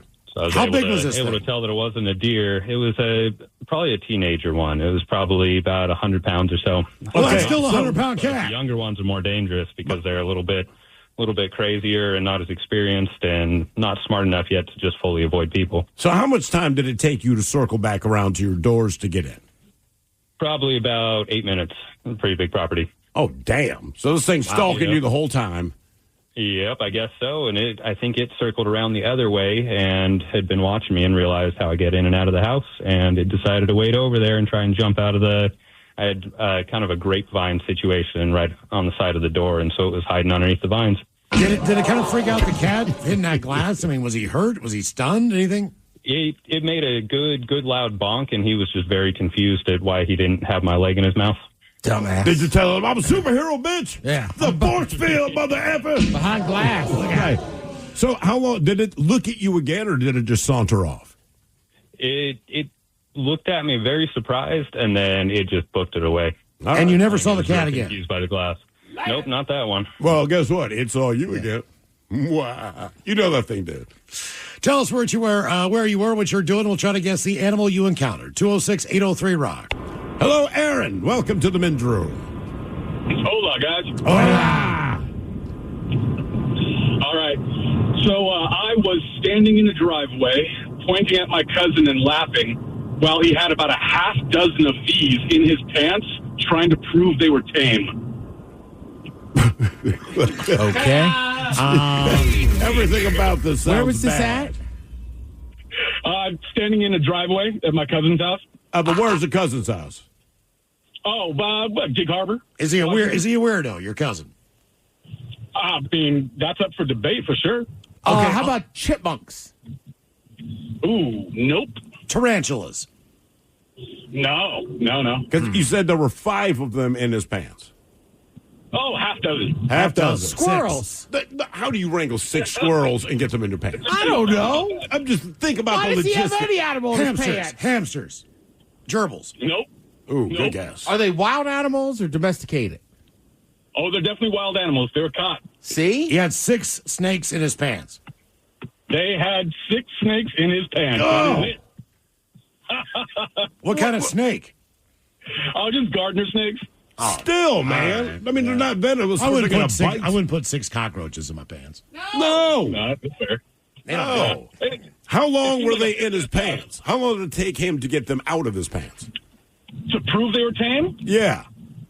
I think a fair 10 minutes. He had 6 garter snakes in his pants. He was just catching them in the yard. Yeah, we had a field up by the house. All right. Okay. Well, I guess he proved his point. He knows the snakes. I think he's into something. Yeah, that's freaking weird. Taryn Daly, Steve Miggs on the way from the Daily Miggs Morning Show. We're going to sit and spin 10 songs to chill out to. Coming up at 4:30. And we've got your emails on the way next to the men's room at KISW.com.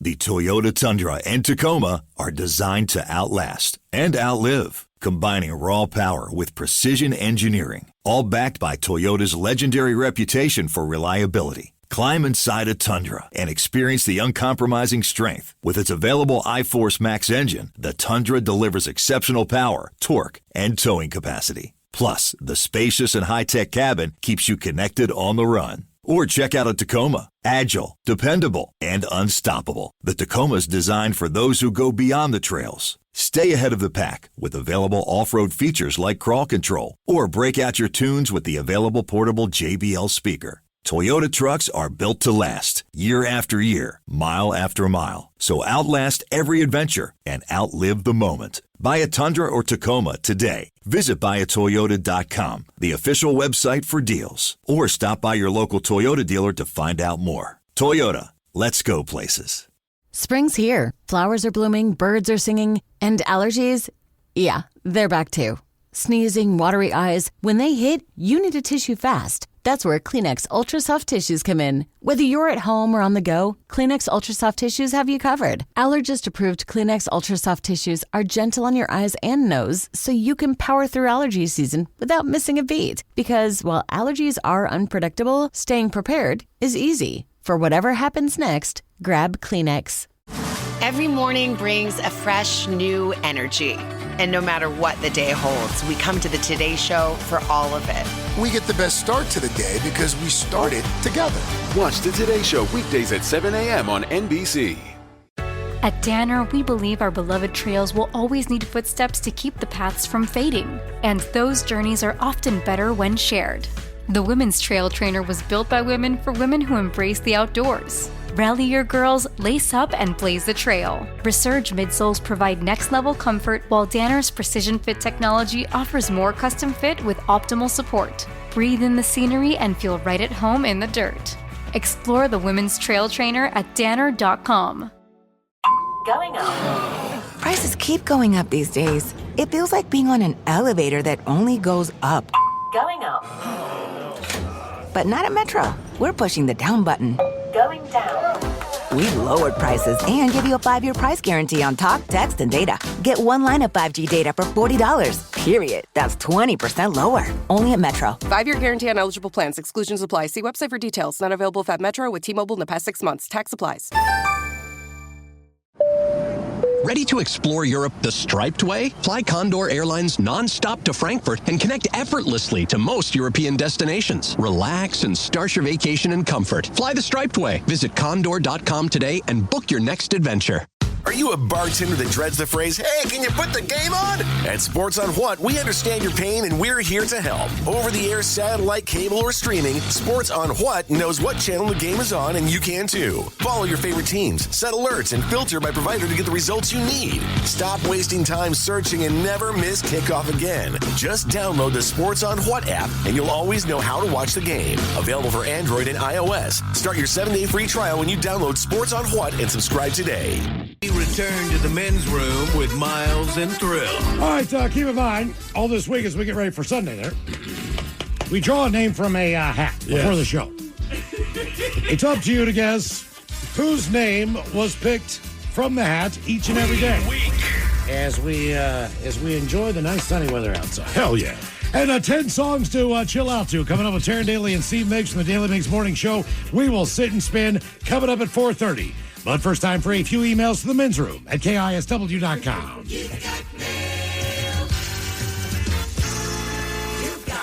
Well, and our question about the animal encounters, gentlemen, early 80s in the hills of Klamath Falls. Ted, that's another one of your favorite hot spots, isn't Gold Bar, Yakima, Klamath Falls. Yeah. Pick one.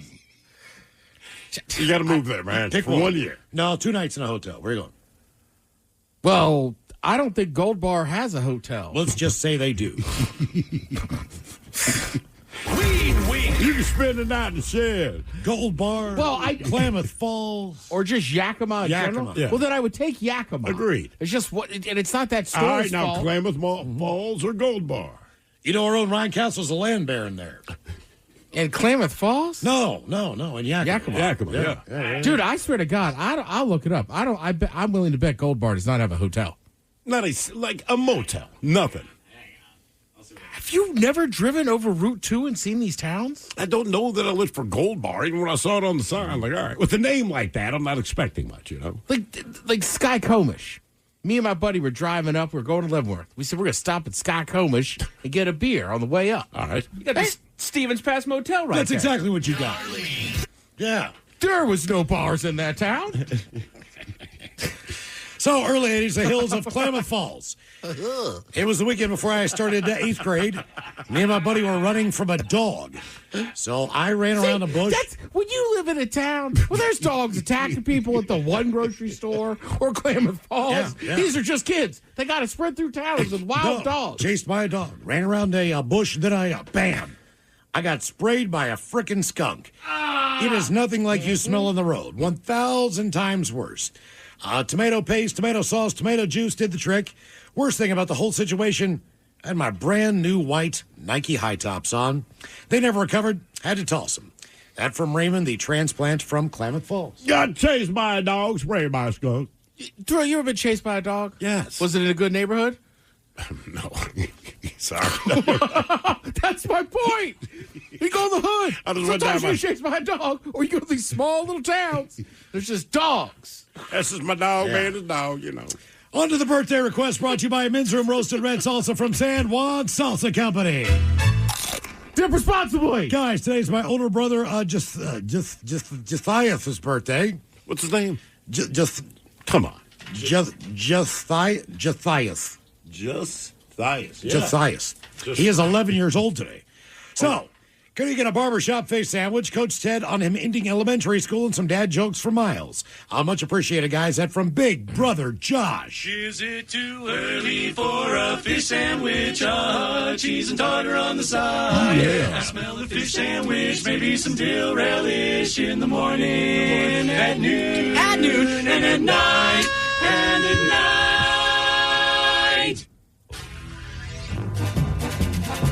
All right, we got to finish elementary school out strong. Next year, getting into middle school, right? It's going to be a little tougher, all right? I don't know why. 6th, 8th grade, I struggled. Coach did. Mm-hmm. Elementary's fun. The other thing is, I don't know if they do this anymore, but it was shocking to find out I went from 3 recesses to 2.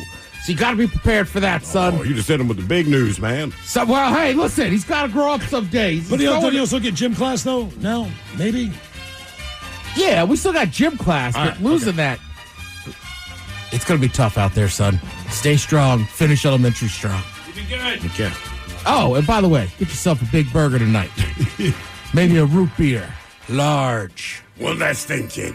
11 years old. Okay. Do I have anything for Tell your dad you're tired of his crap. Okay, maybe some of these you'll get your 11. I don't know. But Josiah, you need to know that I absolutely love my step ladder. Oh, yeah? I never knew my real ladder. Oh, wow. Guys, my roofer. Damn, dude. He's 11. Guys, my roofer called out sick today. Oh, yeah? He's got shingles.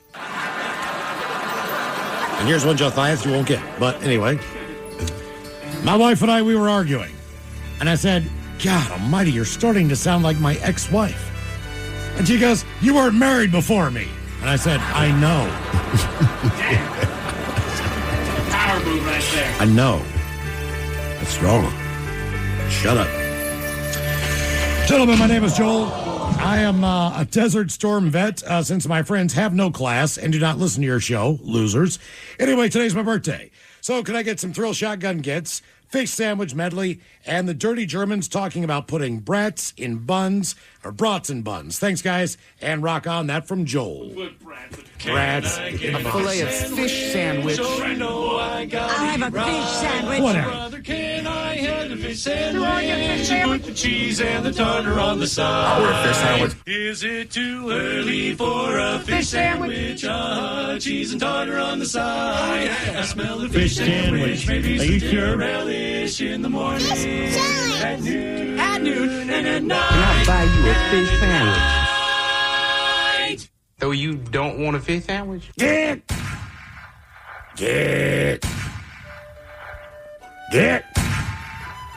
Yeah, you know, I like the way that Miles read the email better. Putting brats between buns. Be a little bratty man for me tonight. Yeah, so funny thing was, last summer was all these brats running around, and there was a lot of buns out. Yeah. But Charles, today's my 31st trip around the sun. Been a listener for a long, long time. I remember the first episode I tuned into you guys. We're talking about prostate exams and had me laughing. I had to pull over my car. So can I get some turtle sex, the Dirty Germans talking about cats, and a big long bong rip? I've always missed sending an email for my birthday. This year's extra special. As a couple weeks ago, I just had a baby girl. Congrats. Hope you guys have an amazing day. Rock on. That from Shelby. Congrats on the sex. Yeah.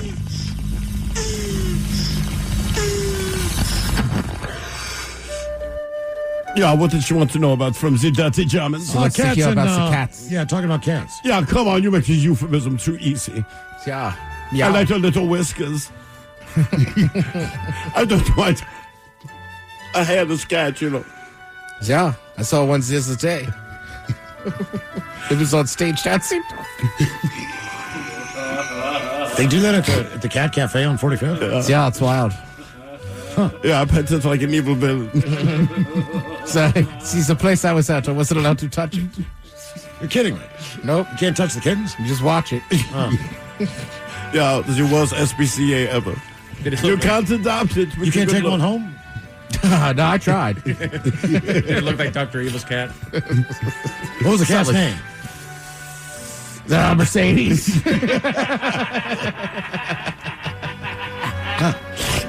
Have it down. Is that cat dancing? Yeah.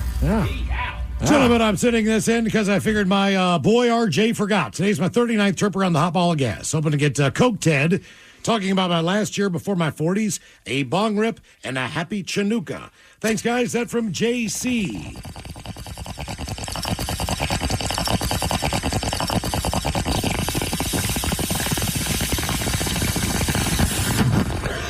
Happy Chinooka. All right, turn 40. Things are going to go crazy, all right? First of all, next year, once you turn 40, you got to tell everybody hanging out with Coke Ted. Stop telling them that, all right? Everybody's going to judge you. You're 40 now. You got to grow up. After that, I would also recommend getting some pills. Sometimes late at night, things don't work. That's part of being 40. Well, if you do less Coke. Guys, it's my birthday. Hoping for a quick shout out and a bong rip. Maybe a dealer's choice for Mike and Coke Ted telling me how I should spend the weekend in Vegas at WrestleMania watching big meaty men slap man meat. You guys are awesome. Enjoy the week you're having, because I definitely am. That from Earl Grey. You, your girl, and your Johnson.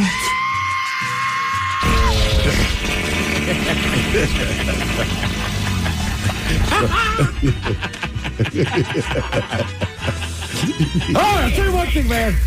When I'm all coked out and I watch a lot of guys wrestle and just sweaty dudes, beef on beef, as I like to call it, I get fired up. It's only one way to cool down. Go to this terrible little place.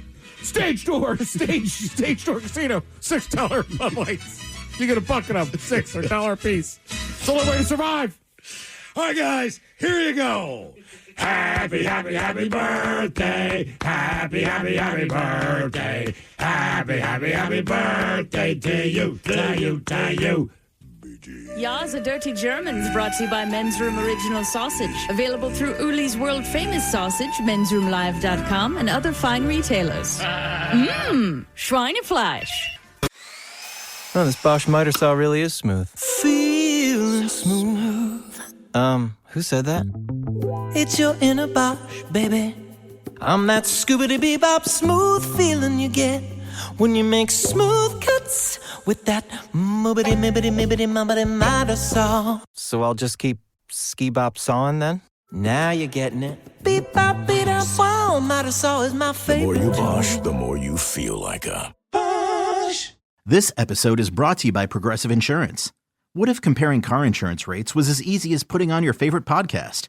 With Progressive, it is. Just visit the Progressive website to quote with all the coverages you want. You'll see Progressive's direct rate, then their tool will provide options from other companies so you can compare. All you need to do is choose the rate and coverage you like. Quote today at Progressive.com to join the over 28 million drivers who trust Progressive. Progressive Casualty Insurance Company and Affiliates. Comparison rates not available in all states or situations. Prices vary based on how you buy. Nerds! Today's episode is sponsored by Smart Travel, a new podcast from NerdWallet. Want to travel like a savvy jet setter? No, that doesn't mean monogramming your passport. It means making smart decisions every step of your trip, which means knowing your options. Smart Travel unpacks the facts, like which booking sites actually save money, how to fly first class using points, and if that fancy travel card is a smart investment. All so you can save more on your next adventure. Follow Smart Travel from NerdWallet today and start traveling like a pro. Now is the perfect time to start on your next success. An accredited state university, University of Maryland Global Campus offers online and hybrid courses. Plus, you can earn up to 90 credits toward a bachelor's for prior learning and work experience, or transfer up to 12 credits toward a master's. Apply now and save with no application fee. Classes start May 14th. Learn more at umgc.edu. Certified to operate in Virginia by Chev. The brand new Grand Casino and Shoreline is now open. Step into the action with Vegas-style table games like Baccarat, Heads Up Hold'em Poker, Pai Gow, Blackjack, and High Card Flush. Feeling hungry? Feast on delicious Chinese, Vietnamese, and continental dishes, plus breakfast favorites. Dine in or take out. And don't miss daily happy hours from 4 p.m. to 7 p.m. and 10 p.m. to midnight. Grand Casino and Shoreline off Aurora. Open daily from 9 a.m. to 4 a.m. Visit GrandCasinoGaming.com. Welcome to the grand experience. Men's Room returns with Miles and Thrill. All right, check out at 5:08. We will drink and toast with the shot of the day. And we do have your headlines on the way at 5:50. But first, quick check on Mike Hogg and some of the stories and headlines he is not working on. Well, thank you, Miles. A new survey found that fake service dogs are hurting the credibility of actual service animals. We've only been saying that forever. What do you know? Just go on to Amazon and get them a vest that says, yeah, I can be here. What about airports? Do they need paperwork? Yes, they do. I mean, look, to me, it's just selfish. Yes. Like, I get it. You love your dog, you want to take them. But, like, that's not how it works. Right. It's not a service animal. And not everybody, a lot of people did it. They're like, oh, just get one so I can bring my dog. And it's like, right, but there is people that need this. Yes. Right. You know? Right. And your dog will be fine under the plane. Yeah. They will be fine. Yeah, scared, Really? you bet. They'll be scared, but they will be fine. Knock it off. I mean, other than moving, why are you taking your dog with you? Yeah. Maybe that's just me. I love my dog. I'm going on vacation. You're not getting on the plane with me. No. I'll see your ass when I get back. I'm about to go on vacation. Guess where my dog's staying? At home, where he's happy. Yeah. His grandma's coming over taking We care used to of him. take Tigger to Pet Paradise. What's Pet Pet Paradise? Paradise. That's a farm. It was a kennel. That was the name of it. Okay. All right. And he was always pumped to get out of there. Thought it was a great name. Yeah. No one would know. I will say that we dropped him off. At one for like a day, and he was pretty jacked to get out of there. I was like, I don't want to take him back there. I don't know. Like, look, I love animals. I love dogs, but I don't know. I have no issues. Like, it's a dog. He can stay in a kennel for a few days. He'll suck it up. Yeah. Send your kid to camp. You'll be fine. Research Yeah, says exactly, right? Like, I don't know. Once they get used to it, they're fine. Yeah. And he Just was take- always pumped to come back, but, like, also, he was pumped every time I got home from school. I was He's a gonna say, dog. is he pumped to leave or is he pumped to see you? Yeah. Yeah. He's not pumped to see me when I get home. He barely gets up off the damn floor. Really? He's sleeping on my floor in my room. Your dog does Yeah. not get pumped to see you. No. His mom, when she comes home, Oh, he's, yeah. he's Well, jacked. that's her dog. Yeah, it is. Every time Yeah. I come home, he can't be You're bothered. back. Little jackass. The man that took my woman. He doesn't look up, dude. There's a Mike, you slight- know what? That's just disrespectful. You're not You're your stepdad. Right. You know, I mean, it's essentially your stepdad. yeah, Amazon guy shows up and as it sets down, he's there now. What in the hell? Who's that?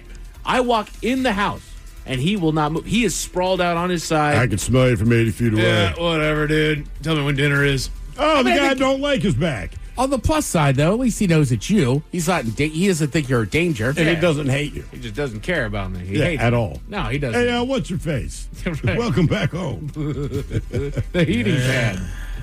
Research says as little as 8 drinks a day can contribute to your risk of dementia. Well, we're all screwed. Going crazy. How many? 8 alcoholic drinks a day? 8 a day. Well, I think Well, yeah, 8 that's a alcohol. lot. Yeah, that's a lot. And what is it considered to be an alcoholic drink? Like Drinks with alcohol 8 in it, pints Mike. of beer, a shot of whiskey. That's a Glass drink. of any of Yeah. those, they all count. But Okay. I mean, 8 a day is a strong pace. Like, You're getting it. there's dementia's the least of my worry at that point. You're also a drunk. Yeah, right. Right. Incidentally. Science. I just usually don't hear stats that high. I'm like, sorry. Say, if you're drinking 8 a day, watch out for dementia. What about the liver? Oh, that'll be fine. Nah, you're good. It repairs itself. Scientists have created a pill that may spell the end of the antibiotic-resistant strain of gonorrhea. All right, said every teenager. Who's in the car right now going, thank God? They can't say it out I mean, loud. if you got Right. it, you're in the ER. The guy who's secretly Yeah. sitting there with antibiotic-resistant gonorrhea. Yeah, this is like having, like, I don't know, like level 3 burns on your body and not going in for treatment. Yeah, I got this burn going on. You know your I'm buddy good. that goes to Thailand for the beaches? Oh, yeah. He's been waiting for this. A couple of guys just went, all right. I'm heading back. What are you so excited about? Oh, nothing. You can't go to work when you're having a gonorrhea situation. Oh, dear. Researchers think they've found the formula for the perfect day. Man, I saw that crap, and you're like, sure. Right. Assuming it says 6 hours of quality time with your family. Correct. Are there any guarantees that 6 hours with your family is going to be quality time? No, you're with your family. That means quality Right. time. You are with your family. Correct. Right. But how's the quality of that? Exactly. 3 hours with friends. 2 hours with friends. Oh, just 2. F you guys. and with an third hour and a half of socializing. What? With just What am I people? doing with my buddies? You're hanging with your friends, but I think you're out at like the bar or something like that, chatting it up with a Because you're drinking 8 beers a day. You're at the game and you're sitting So I next to spent 2 somebody. hours pregame, and then we spent 90 minutes at the bar socializing. There you go. I kind of did that Saturday. All that wrapped around a 6-hour workday that's a 15-minute commute from home. Okay. Oh, hell yeah! Yeah. Why aren't we all just doing this? I'm back in. Yeah, I'm All with you. right. Cut the day by 2 hours, and I need to be closer. Why don't they just say retire early and rich? Yes. Don't Make have a to lot go to of work, money. buy a yacht, and travel the world. Getting laid by every person you want to sleep with. Or getting showered in money. A different mouth hug from a different woman every day. What a day. Why do they make things so hard to get to? What do you mean? Like your job. Well, we kind of have an interesting circumstance here in Seattle to where, like, nobody who works in Seattle can live in Seattle. Right. Except for That's Ted. what I'm saying. So let's put it right in the middle of where nothing is happening. Right. Exactly. Where no one is doing business, but you can be here. Right. And pay for it. Right. Yay. Thank you. And by the way, someone defecated in the parking garage where you're parking. Hey, have a good day, team. And then somebody's dog who they lied said that was an emotional support dog That was trapped in the Friday. lobby. But he's in a wheelchair, so it's all good. Yeah, it's fantastic. That's wheelchair poop. A new study found that fermented foods like sauerkraut can help shield your gut from inflammation. Haven't they been All right. telling us that for like the last 8,000 Do years? you know Yes, when they your have. gut is inflamed? You go like, oh my goodness, what an inflamed gut I have. Inflamed. How do you know if your gut's Seriously, inflamed that's what I'm without saying. the doctor telling you? Sometimes swelling can happen, man. Really? Yeah. I call that being bloated, you know? That's the same thing. Bloating's like a sign of it, or like, I don't know, indigestion. There's a lot of inflamed. Yeah, man. You A know lot what of inflamed inflamed. is, Mile. You know what it is. Oh, that's what I'm saying. Like how, oh boy, my stomach's inflamed. Yeah. I can't get that. Yeah, You know, like, because we're all a little bit inflamed. Like a lot of there's a lot of things that are trying to cut that I'm down. inflamed right now. I was going to say, I feel like someone's Hey, gets take confused. a, I am inflamed by these questions. take a turmeric. Okay, yeah, It turmeric helps sounds with very good. inflammation. Yes, absolutely. Turmeric sounds like a guy named Rick with cancer. You hear about turmeric? Hey, turmeric. Grab me a beer. Why do you call him the spice? I ain't about the Hey, spice. go man. see him now. They say next week he might not be in there anymore. I mean, that's got to be just an old salty guy at the bar who's giving up. Turmeric. Call him turmeric. Turmeric. Jesus. They said I had 3 years. That was 10 years ago. I'm still just waiting. So are we. Oh, you're turmeric. There's something wrong with it. He just has a giant one growing on. It's benign. Yeah. It's just huge. He just looks like Quasimodo. Yeah. It's big enough that he gave it a name. Hey, Rick, here's a shot for you. One for your tumor. Because that thing's huge. One for your tumor.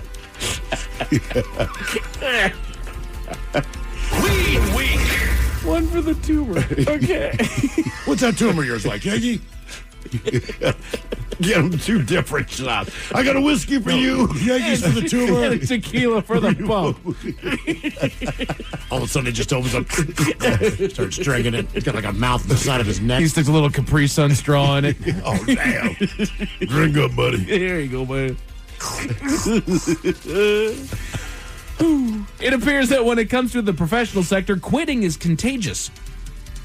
I think it depends on the circumstance. Right. If you have a toxic work environment, if you've created a toxic work environment, as soon as one person leaves and the rest realize that they're not dead, well, out they go. Isn't But that it's like not contagious. It's like the first kid that gets up when the bell rings, which I'm very proud to say as a kid. Like, we're in class, Me. the bell ring, like, I am up, man, and then the other people will get up. Exactly. I also feel like that's a little cheap to be like, oh, it's contagious. It's like, well, what are the wages? What are the benefits? Right. Like, I don't know if it's contagious or good people can find other jobs. Exactly. Exactly. Right? Oh, it must be contagious. You guys, God forbid we gave a raise. You're right. Oh, they all quit at once. They're all allergic to being underpaid. you guys all know what we're celebrating on Sunday? Easter. Yes. Damn right. The Men's Room Top 10. The Men's Room Top 10. Thought you heathens were going to say Weed Day. 10 or more fun facts about the Easter Bunny. If you think your kids are scared of sitting on the urine-soiled, stale, cigarette-smelling lap of a man dressed in red from head to toe, who's going to magically fly around the globe and bring you presents all on the same night, then allow me to introduce to you a 6-foot-tall bunny who brings treats to all the good little girls and boys on Easter. Allow me to wade into religion. What does this have to do with Christianity? Well, the Easter Bunny, in a way, is derived from pagan roots and was thus incorporated into the celebration of Easter, separate from honoring the day Christ rose from the dead. Of course, because that makes perfect sense. And you're telling me this isn't all one big computer simulation?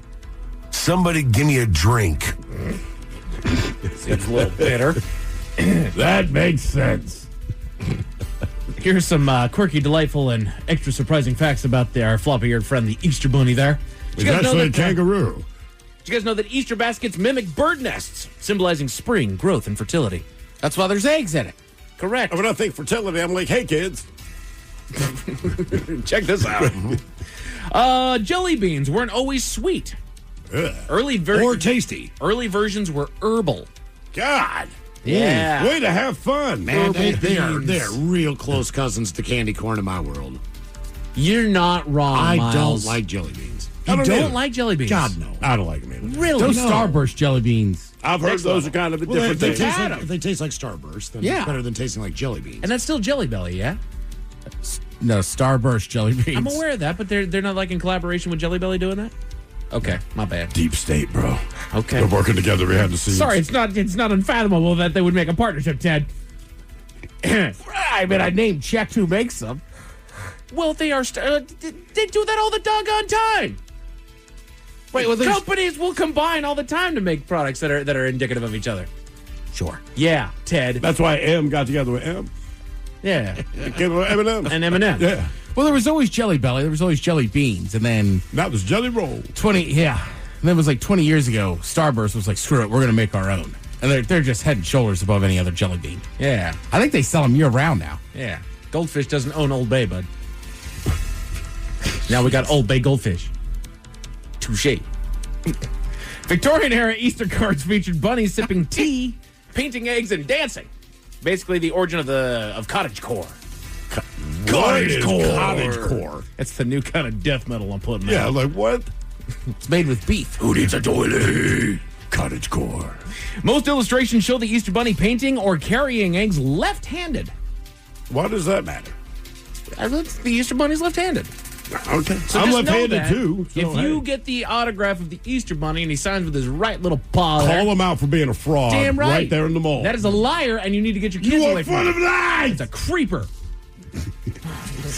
There's a bunch of Easter bunnies going, come on, guys. Yeah, I know. Come on, man. We're I'm trying to make ruining kids it. happy. Is there still Easter bunnies in malls? I think so. If you know, why don't we check Alderwood Mall, right? That is a mall. It is open. It does well. There's got to be an Easter bunny. No. You don't think so? No. I got a buck says they got an Easter bunny. Got a doll that says they got the Are Easter the weed Bunny. store's going to have a big leaf out front on Sunday? Probably. Yeah. Yes. Probably have one of those green, wacky, waving, inflatable arm flailing. That'd be cool. Oh, yeah, dude. Alderwood Come Mall, on. man. Boom. Get a picture with that guy. Miles. Probably too late, though. Bunny hater. I take the dinner. Scalloped potatoes and ham. The whole thing's just disappointing. Yeah, you're kind of an Easter hater. He I is, am, man. That's why I ran over bunnies with the lawnmower. Fun facts about the Easter Bunny. This isn't actually about the Easter Bunny, but real bunnies. You guys know how fast they can walk? They can run. I don't. 25 miles an hour. 25? 15. 15? I'll say just a hair over 25. Oh, my God. You're the closest. We're not going over 10. 45 miles an hour. What? Damn! 45 miles an hour. That bunny's moving fast. Like your Yeah. average rabbit can run 45 miles an Real hour. bunnies, yes. Well, try to catch one, dude. Yeah, man. I just want to tell my dog, like, you got no chance. Just stop. Whoa, yeah, but your dog's not going to fathom that. Really? He's got international colleagues. In Switzerland, it's a cuckoo. In parts of Germany, it's a fox. In France, a bell. A The bunny bell? is not working solo. He's got friends. I haven't met the Easter fox once. I'm the France bell. Do you like a Cadbury egg? No. See, worse candy, too. It is. Solid chocolate rabbit. Sucks. Hollow Hang on, chocolate hang on, rabbit. hang on. Delicious. But Cadbury makes the mini eggs, which are awesome. Correct. And the Tootsie Roll eggs. Ugh. You hate Tootsie Rolls. You just sit down. You're proving my point on this. Tootsie Rolls are awful. I mean, they are, man. They're supposed to be chocolate. Like, that is not chocolate that exists anyway. You just play with your crayons over there and shut up. Do you like Peeps? Yes. Come on. Only like one. Really? I'm with Mike. I'll eat a peep or two. Miles, I think you're still just tragically, like you just can't let go because of the Sunday school stuff. I do. That's why you hate Easter. I mean, it was a long day. He had to get up early. Vacation. They probably made him go to the vigil on the Saturday night before. That was vacation Bible school. It was in the summertime. Right. Spring break's on and it's blowing a day. I'm just saying, I have proof that the dessert sucks, the main course sucks, the sides suck. You don't like hard boiled eggs, do you? Yes, I do. I will eat that. Did they not let you eat them after you painted them? We have plastic eggs with candy. Did you get one with a name on it? Did you ever get a Miles egg? No. Anyone ever put a real egg in a plastic egg shell? Did you really blow a kid's mind? I mean, look, we colored eggs, but they weren't in the basket. Those were in the refrigerator. Well, yeah, then you hide them. Well, you put them in the fridge, and then in the morning they would end up in the basket for a little bit, the back of the fridge. Hey, come on, Miles. You didn't hide them? What's the point then? Oh, here they are in the basket. We'll just put like a thing of potato salad in there. Call it even. With some plastic Where's eggs. the whimsy, Miles? I'm just saying the He has holidays- no Easter whimsy. He man. has It's zero almost like- Easter whimsy. It's like how There's can we Christmas magic and Easter whimsy. how can we make this the worst on every possible? What's your favorite Easter dessert? When you sit on the lawnmower, do you just keep it on the turtle? Okay, you we just don't like the hair. Pecan pie, apple pie. It's Thanksgiving. Easter. What's the dessert? What's the dessert of Yeah. Easter? It's peeps. It's candy. It's all dessert. It's candy. So is Halloween, but it's still better. It's still better. Look, man, I agree. But I don't mind Carrot the meal, cake? but is that a standard? Yeah. I guess. I'm with Mike. Like, I like Easter. There's We no always had standard. Honey baked ham? We always had honey baked ham and stuff. Sure, but a dessert. But Why just- don't we establish the official Easter dessert? Because nobody has Yeah. anything besides Why do you freaking gotta, so you got to go someplace to get the main course. Devil's Someone goes food cake. I'm going to honey baked turkey to get turkey for Thanksgiving. Oh. You make the turkey. You should. They make a turkey that is freaking delicious. Yeah. Yeah. Come on, Miles. Popeyes doesn't deep fry ham. You know what I mean? Do people do deviled eggs? Yes. Yes, they do. All right, Still that's not the a best. dessert, They but should delicious. do devil's food cake. I'm just saying Easter menu sucks. Yes, you are, Miles. That is what Is you're there saying. an Easter equivalent of bah humbug? Because he's doing it. He is. Easter He's the, food. He is the Yeah, Easter running Scrooge. over 6 bunnies with a lawnmower. He's the doggone Easter Scrooge. Yeah. Oh, Easter God. Scrooge. Oh, God. Yeah. Potato gratin. Oh, God. Oh, God. I'm just reading Easter. Easter. We should make an Easter character that's a duck that just wants to shut down the bunny. French pea soup. I'll tell you what, man. My buddy, he's going to sous vide a ham. He's been doing it for 3 years. It is the best ham you ever had in your He life. sous vide it for 3 years. Every year. He's been doing it. I know you got a sous vide at your house, girl. Creamy Yeah. spring peas with Someone said pancetta. lemon chiffon truffle. Come on. Yeah, lemon Mild. bars. Peas and pancetta. 90 million chocolate bunnies are produced in the U.S. each year. 76% of us eat ears first. Yeah, what else are you going to eat? You don't show eat the damn- butt? You're right. You don't eat the chocolate bunny? That's second. You eat the butt? What? Spring apple and fennel salad. Pretty positive people eat the ears or the butt first. Oh, Really? God. Yeah, well, it's got a No, yes, I understand it's kind of an easy target. Okay. Got a little junk in the bunny's He's trunk. just popping that thing out there. Bunny does have kind of a fat ass when you Begging put it you in to munch perspective. on it. Yeah, they go with the ears. take a bite out of this. That's why there's Playboy bunnies. Yeah, this is a real poor menu, man. Would that be a good Easter gift for you, Miles, just a Playboy? A Playboy? Yeah. The money. Sure. There you go. Yes, Will I'll that take make that. you happy on Easter? I mean, none of this crap. Celebrate the resurrection of Jesus with a doggone Playboy? Look, I'm glad he's back. He doesn't need a crappy meal. You know what I mean? Like, you got to feed this man. He's been through some stuff. Right. Don't give him a ham and scalloped potatoes. If you invited me over to my house and you made that for dinner, I'd be like, we could have gone out. Seriously. Take him to the Olive That could Garden. have gone. Jesus That says way we we could could have have all gone picked out. what we wanted. I appreciate the Jesus. dinner. We could have gone through Chili's. We could have gone out. I would have could been have okay gone with out. that. You guys really didn't need to go You through can the get trouble. what you want. I want some Southwestern egg rolls. Okay, I should have laid out some ramifications Oh, when this I is get horrible. Because this is not it. A man in Michigan is facing some time in prison for jealousy, Miles, Why is that? because he doesn't like the Easter Bunny. But I'll tell you about it at 5:50. Thanks. Our headlines are coming at 5:50. In the meantime, we made it to drinking time. Somebody out there deserves to be recognized. And the men's room knows just who it is. So to you, we say, bottoms up, sailor. You're the toast of our shot of the day. Drink time it is, and as usual, we head to the drink desk and Stephen Throwhill to find out who we're toasting. Yes, indeed. But before we start, a text came in. I said lemon chiffon truffle. They point out it's lemon chiffon trifle. Anyone have any idea what the hell that is? I don't. No. I've never heard of that in my life. Yeah. Steve Texter has a great point, by the way. What's that? He comes out, he's back, right? Oh, yeah. And you're serving a Jewish guy ham. Right. I mean, it's almost like slap in the face. Right. Hey, really, man? Yeah. Really? Ham, dude. It's ham. honey baked. Ham. Got to the point of the New Testament, and we can eat ham. Exactly. Oh, all right. Jesus taking the next step there. Because he was starving. Chili's, man. Come on, this doesn't look good to you.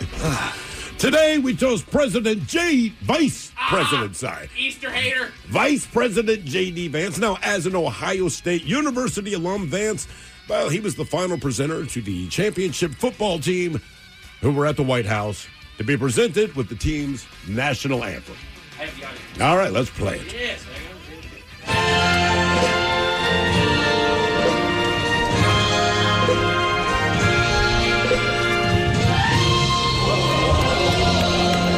That's him fumbling the trophy.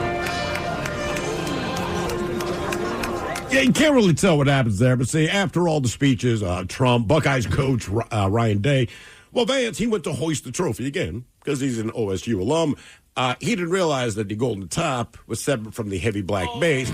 So you got to see the video, man. See the still photos. We'll just say some awkward struggling. He lost his grip on both pieces. Now, luckily, the OSU running back, he saved the top part of the trophy, but the base fell to the ground, and, Vance kind of had to grasp right because it started rolling around. It was just a bad photo.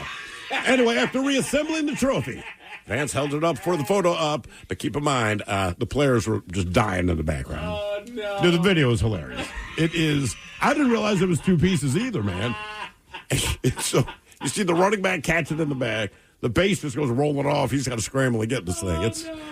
I mean, the only thing I'll say is, like, if you've ever watched the championship game, nobody raises the black part. Nope. It's just the stand. Well, he picked it up by that. And you That's saw what they're I'm trying saying. to help You him should have out. known to kind of like, just pick it up, dude. Yeah. Surprise. So we pour this booze, and we drink this booze because we think it's yummy. Yummy. So over the tongue and down the throat to party in our tummies. Down the hola bichola. Let's get a contestant on the line for Profile This now. 206-803-ROCK. Profile This is next. The Toyota Tundra and Tacoma are designed to outlast and outlive, backed by Toyota's legendary reputation for reliability. So get in a Tundra with the available iForce Max hybrid engine, delivering exceptional torque and towing capacity. Or check out a Tacoma. With available off-road features like crawl control, it can take you beyond the trails. Toyota trucks are built to last. So don't wait. Get yours today. Visit buyatoyota.com for deals and more. Toyota, let's go places. Spring's here. Flowers are blooming, birds are singing, and allergies? Yeah, they're back too. Sneezing, watery eyes. When they hit, you need a tissue fast. That's where Kleenex Ultra Soft Tissues come in. Whether you're at home or on the go, Kleenex Ultra Soft Tissues have you covered. Allergist-approved Kleenex Ultra Soft Tissues are gentle on your eyes and nose, so you can power through allergy season without missing a beat. Because while allergies are unpredictable, staying prepared is easy. For whatever happens next, grab Kleenex. Podcasting isn't just evolving, it's having a full-blown identity crisis. I'm Allison Marino, host of What's a Podcast? The Revolution Redefined, a new series that pulls back the curtain on the forces shaping the medium now and what that means for all of us who love podcasts. I'm really excited to share the official trailer where you'll hear from some of the biggest names in the space. Ira Glass, Leo Laporte, Guy Raz, Hernan Lopez, Lex Friedman, AJ Feliciano, Dan Granger, and yeah, me too. Here it is now.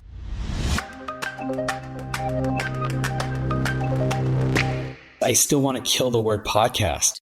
That's not just a hot take. It's a symptom of an identity crisis. Big company run media, and people are trusting it less and less. That it's really important that we're independent. There's a handful of companies that control the vast majority of podcast inventory that have the vast majority of the gigantic shows. We left radio behind for a reason. We wanted to get away from all the gatekeepers. I don't know that you could do this as effectively in video. Podcasting is at a crossroads. I've watched the industry swing from hype to consolidation to reinvention. But this time it's different. From the producers of the documentary Age of Audio, Oxford Road presents the Media Roundtable special series. What's a podcast? The Revolution Redefined. All of us who work in the media, we got to run a business and we got to make a living and we got to sell our ads and we got to do all that. But we all got into it because I think most of us, it just gave us a feeling. A 3-part series, where you'll hear the leading industry voices give their takes on what podcasting has become and where it's headed next. Teaming up with Oxford Road and Age of Audio director Sean Colon for this series was fun, but also kind of a wake-up call. If you love this medium as much as I do, you've got to listen to What's a Podcast? The Revolution Redefined. It's out now, wherever you get your podcasts. Now at Verizon, we have some big news for your peace of mind. For all our customers, existing and new, we're locking in low prices for 3 years guaranteed on My Plan and My Home. That's future you peace of mind. And everyone can save on a brand new phone on My Plan when you trade in any phone from one of our top brands. That's new phone peace of mind. Because at Verizon, whether you're already a customer or you're just joining us, we got you. Visit Verizon today. Price guarantee applies to then current base monthly rate. Additional terms and conditions apply for all offers. Healthcare is complicated. It doesn't have to be. If you don't love how your health insurance works, maybe it's time to leave traditional health insurance behind. Take charge of your healthcare with Christian Healthcare Ministries. CHM offers you flexibility. Enroll anytime, choose your own provider, and select the program that fits your needs and budget. CHM is the original faith-based way of taking care of your medical bill costs. Learn more at chministries.org/enroll. At Danner, we believe our beloved trails will always need footsteps to keep the paths from fading, and those journeys are often better when shared. The Women's Trail Trainer was built by women for women who embrace the outdoors. Rally your girls, lace up, and blaze the trail. Resurge midsoles provide next-level comfort, while Danner's Precision Fit technology offers more custom fit with optimal support. Breathe in the scenery and feel right at home in the dirt. Explore the Women's Trail Trainer at danner.com. Going up. Prices keep going up these days. It feels like being on an elevator that only goes up. Going up. But not at Metro. We're pushing the down button. Going down. We've lowered prices and give you a 5-year price guarantee on talk, text, and data. Get one line of 5G data for $40, period. That's 20% lower. Only at Metro. 5-year guarantee on eligible plans. Exclusions apply. See website for details. Not available at Metro with T-Mobile in the past 6 months. Tax applies. Ready to explore Europe the striped way? Then fly with Condor Airlines. With nonstop flights to Frankfurt, Germany, there are great connection options to several cities. Whether it's the romantic streets of Paris or the stunning beaches of Barcelona, Condor will start your vacation by offering comfortable and spacious cabins. Fly the striped way. Visit condor.com today. Hey, anyone know what channel the game's on? We know. Download the Sports on What app today and always know how to watch the game. Satellite, cable, or streaming. Sports on What knows the channel the game is on, and you can too. Subscribe today to start your 7-day free trial. Sports on What? We know. The Men's Room presents Profile This. Yes, Stephen Throwhill, could you please tell everyone how Profile This is played? I sure can, Miles. It's a simple game where we share with you a real-life news story, something that happened right here on planet Earth. And as you listen to the story, based on the stereotypes you believe to be true of people and the decisions the people make, we'll ask you what it is you think makes the story a story. Hello, Mark. Welcome to the Men's Room. Hola. Hola. All right, Mark. Yes, sir. Can I give a quick shout out to Dwayne and Shelton for what's the game on Thursday? Big Dummy. Yeah, Dwayne's just rocking it lately. All right. I like that you forgot the name of that game. Mm-hmm. That's fantastic. What's the...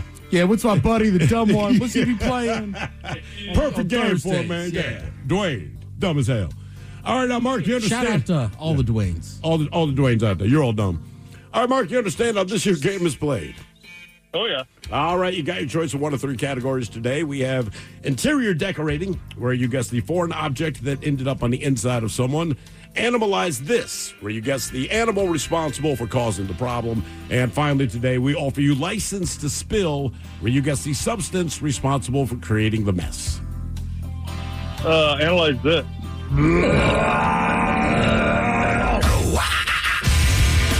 All right, we go over to China, where a man has already been evicted from rented apartments twice this year because of his unusual pet.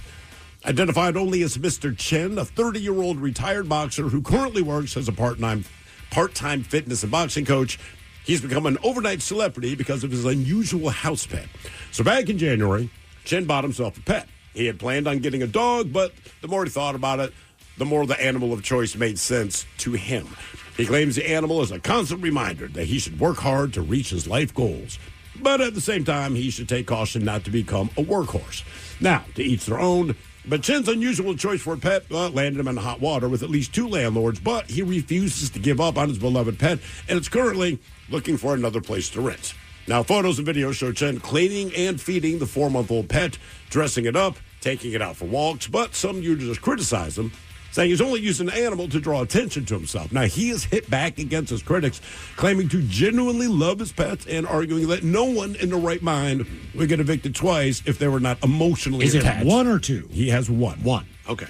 So asked if the animal is noisy, he said that his pet has a very gentle and calm personality, and he only becomes aggressive when he gets hungry. And he admitted that the hardest part of living with his pet in the city is having to clean up after it. But still, he makes it work, cleaning and disinfecting the place as often as possible. So although he recently got evicted from a rented apartment for the second time in 3 months, he claims he has no intention on giving up on his pet. Good for him. The question is, what is his pet? Is it a tiger? Is it a chimpanzee? Is it a bull calf? Or is it a hyena? So tiger, chimp, bull, or hyena? Bull. You say bull? Bull or hyena. I'm just going to write it down. Hyena. Well, you said dress up. I'm going to have to go with monkey. You're going to chimpanzee there, Mark. Oh, yeah. All right. But a chimp's big. I think it's a hyena because he said, I thought about getting a dog, but didn't. So I got a hyena, who I believe is like a cousin of a dog. Yeah, I'm going bull. A hyena. Yeah. I'm going full bull. You go full bull? All right, what was this guy's pet? A tiger, chimpanzee, bull, or hyena? We'll find out next. You're listening to The Men's Room with Miles and Thrill. 99.9 KISW. Categories analyzed this on profile. This man was evicted from multiple apartments in China because of his unusual pet. People say, you guys just looking for attention. He says, no. He loves his pet. Yep. All that. Question is, what is this unusual pet? Tiger, chimpanzee, bull, or hyena? And, Mark, that is the very question that we posed to you. In bad news, we start with you. You went with chimpanzee because he dresses it up. It was not a chimpanzee. Or, as Mark said, monkey. Ted, you went with the hyena. That's kind of the... almost like a dog. Almost like a dog, except it'll kill you. It was not a hyena. Come on. Amaz, you went with the bull because what bull. man doesn't want to dress up his bull? Yes. Yes. Ha-ha. He dresses his bull.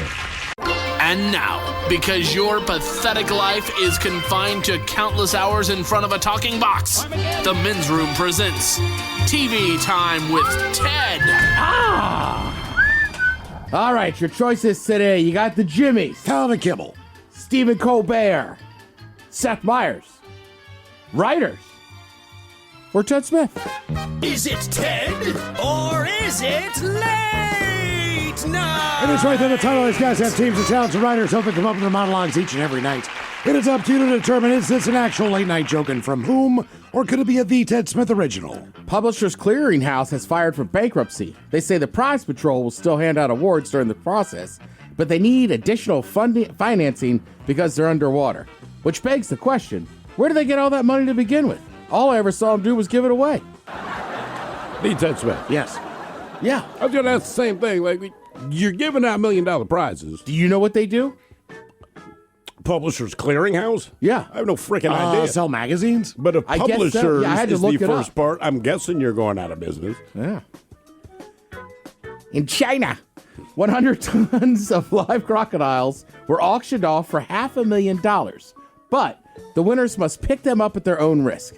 Buyer has to cover the cost of capturing and transporting the animal, so you have to pay for the animal and capture it yourself. This is a pretty good business model. Welcome to Burger King. Cows are out back. Here's a bun and a hammer. Have it your way. Colbert. Kimmel? Colbert. A China court auctioned off 100 tons of live crocodiles for $500,000, but the winner must pick them up at their own risk, and the buyer has to cover the costs, including capturing and loading the animals. So you have to pay for the animals and capture them yourself. That's a pretty good business model. Welcome to Burger King. Cows are out back. Here's a bun and a hammer. Have it your way. Today was a big day for women, as Blue Origin sent up an all-female crew to space for 10 minutes. But let's be honest, the real winner today was Botox. Fallon? Kimmel. That was me. Oh. You're not wrong. There's a lot of stuff going on there. Today, Blue Origin flew the first all-female crew into space. Katy Perry, Gayle King, Lauren Sanchez became the first group of women to ever visit outer space. Then they came out of the capsule, and this must have been some 10 minutes. As Katy Perry said, "You never know how much love is inside of you until the day you launch." Is it possible that Katy popped a mushroom while up there? Seth Meyers. Fallon? Kibble. The ladies-only Blue Origin rocket launch, Katy Perry, Gayle King, and Jeff Bezos' fiancée, Lauren Sanchez, became the first group of women ever to visit outer space. So then they came out of the capsule, and Katy Perry, this must have been some 10 minutes. You never know how much love is inside of you until the day you launch. Is it possible that Katy popped a mushroom while she was up there? Am I losing my mind? Don't we have women astronauts? Yeah, Yes, for some yes. reason, these women are being celebrated. I'm like, oh, I don't know, Sally Ride, the first female captain of a space shuttle, went up there. But, you know, the hell with them, the people that trained. Yeah. Let's just- celebrate yeah. celebrities that are already rich, and a rich man put them on his penis rocket, sent them up there for 10 minutes. Congratulations, ladies. I mean, look, I would do it. It's cool. But don't celebrate me as a black dude going to space. We celebrated Captain Kirk going to space. Sure. Because he's the captain of the Starship Enterprise. I think we thought it was cool. Everything yesterday was like, oh man, it's not, even when I read that joke, I'm like, that doesn't seem right. They're not the first women to go to outer space. They're not the first women to go to outer space. Russia's been doing it for years. We've been doing it for years. The difference is they went up in space because they got the money to go, and a billionaire sent them up there. The other women that went to space have trained extensively, have a military background. They are scientists. Yeah, that's They what put I in figured. work. I left out yesterday. I mean, obviously, the biggest thing yesterday for women was the WNBA draft, but I wasn't going to use the Botox joke on them. No, they're not just, yet. They're No. just young. Right. They don't need it. Also, state of Washington's kind of a hotbed for basketball players. So, like Haley Van Lith, who you probably saw her pictures last night, right? Mm-hmm. She's played on a few teams or whatever. And I want to say she's from the eastern part of the state originally. And then Chloe Kitts, who was down at South Carolina, she originally is from like Puyallup or something. Then ended up moving around to play at some better high school. Spokane's weird. Spokane's got, they own ice skating. They do. Without question. Yep. And as far as a town that gets together and has a huge ass basketball tournament, they have the biggest one in the country. Yeah, that 3-on-3 tournament. Yes, it's huge. I mean, that's what they do. I'm headed there for a volleyball tournament later this year. Hoops and ice skating. Which is also graduation week, so my hotel costs went up. Cool. Have you been to Spokane yet? I have not. It's just me and my son this time around, so should be interesting. Be a lot of don't tell your mothers. Have fun out there, dude. Your face says I'm going to. I'll be right back. They take you in a room for a minute. All right, this kind of interesting list. These are some of the most memorable food moments in movies. Okay. So, like American Pie. You know what's funny? American Pie didn't make the list, but let me give you like a hint, right? So Pulp Fiction makes the list just because of Samuel L. Jackson saying, "Oh, the burger." Right? They wouldn't know what that is. It's a Royale with cheese. All right, so think kind of like that way too. All right, I got one. Goodfellas, when you got to slice the garlic really, really thin. That did not make the list. We're terrible at this, Mark. Yeah, okay. You know what's funny? I always remember from Goodfellas eating is when they killed the one guy and they got to go to Tommy's mom's house to get the knife and stuff, and then she's like, "I'm going to feed you." And Ray Liotta's character Henry Hill eats ketchup. And then I watched one of those behind-the-scenes things, and they found out that Henry Hill actually put ketchup on his Italian food. So that's why he did it in the movie, which is kind of interesting. I got one. Christmas Vacation. Chevy Chase cuts into the turkey and goes, Number 9 on the list. All right. It is on the list. Good call. And they're extremely dry turkey. They're crunching that thing. Yeah. Number 10 on the list, obviously, Willy Wonka. Willy Wonky. Hey, Willy Wonky. Willy Wonky, the funky. Yeah, look, it's a chocolate river. which sounds so bad when you just say it by itself. Yeah, those in Haiti. Breakfast at Tiffany's. Audrey Hepburn strolling New York City with a pastry and a coffee, looking at the Tiffany and Company store. I've brought this up before. Mike, one of the greatest call-outs of all time. I was dating a girl, and she had that picture.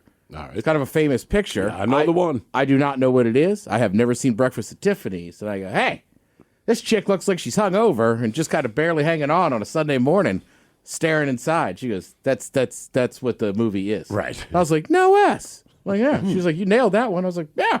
I don't know. They're just the giant sunglasses. You could just see, like, she just... I can spot a hangover. Weed Week.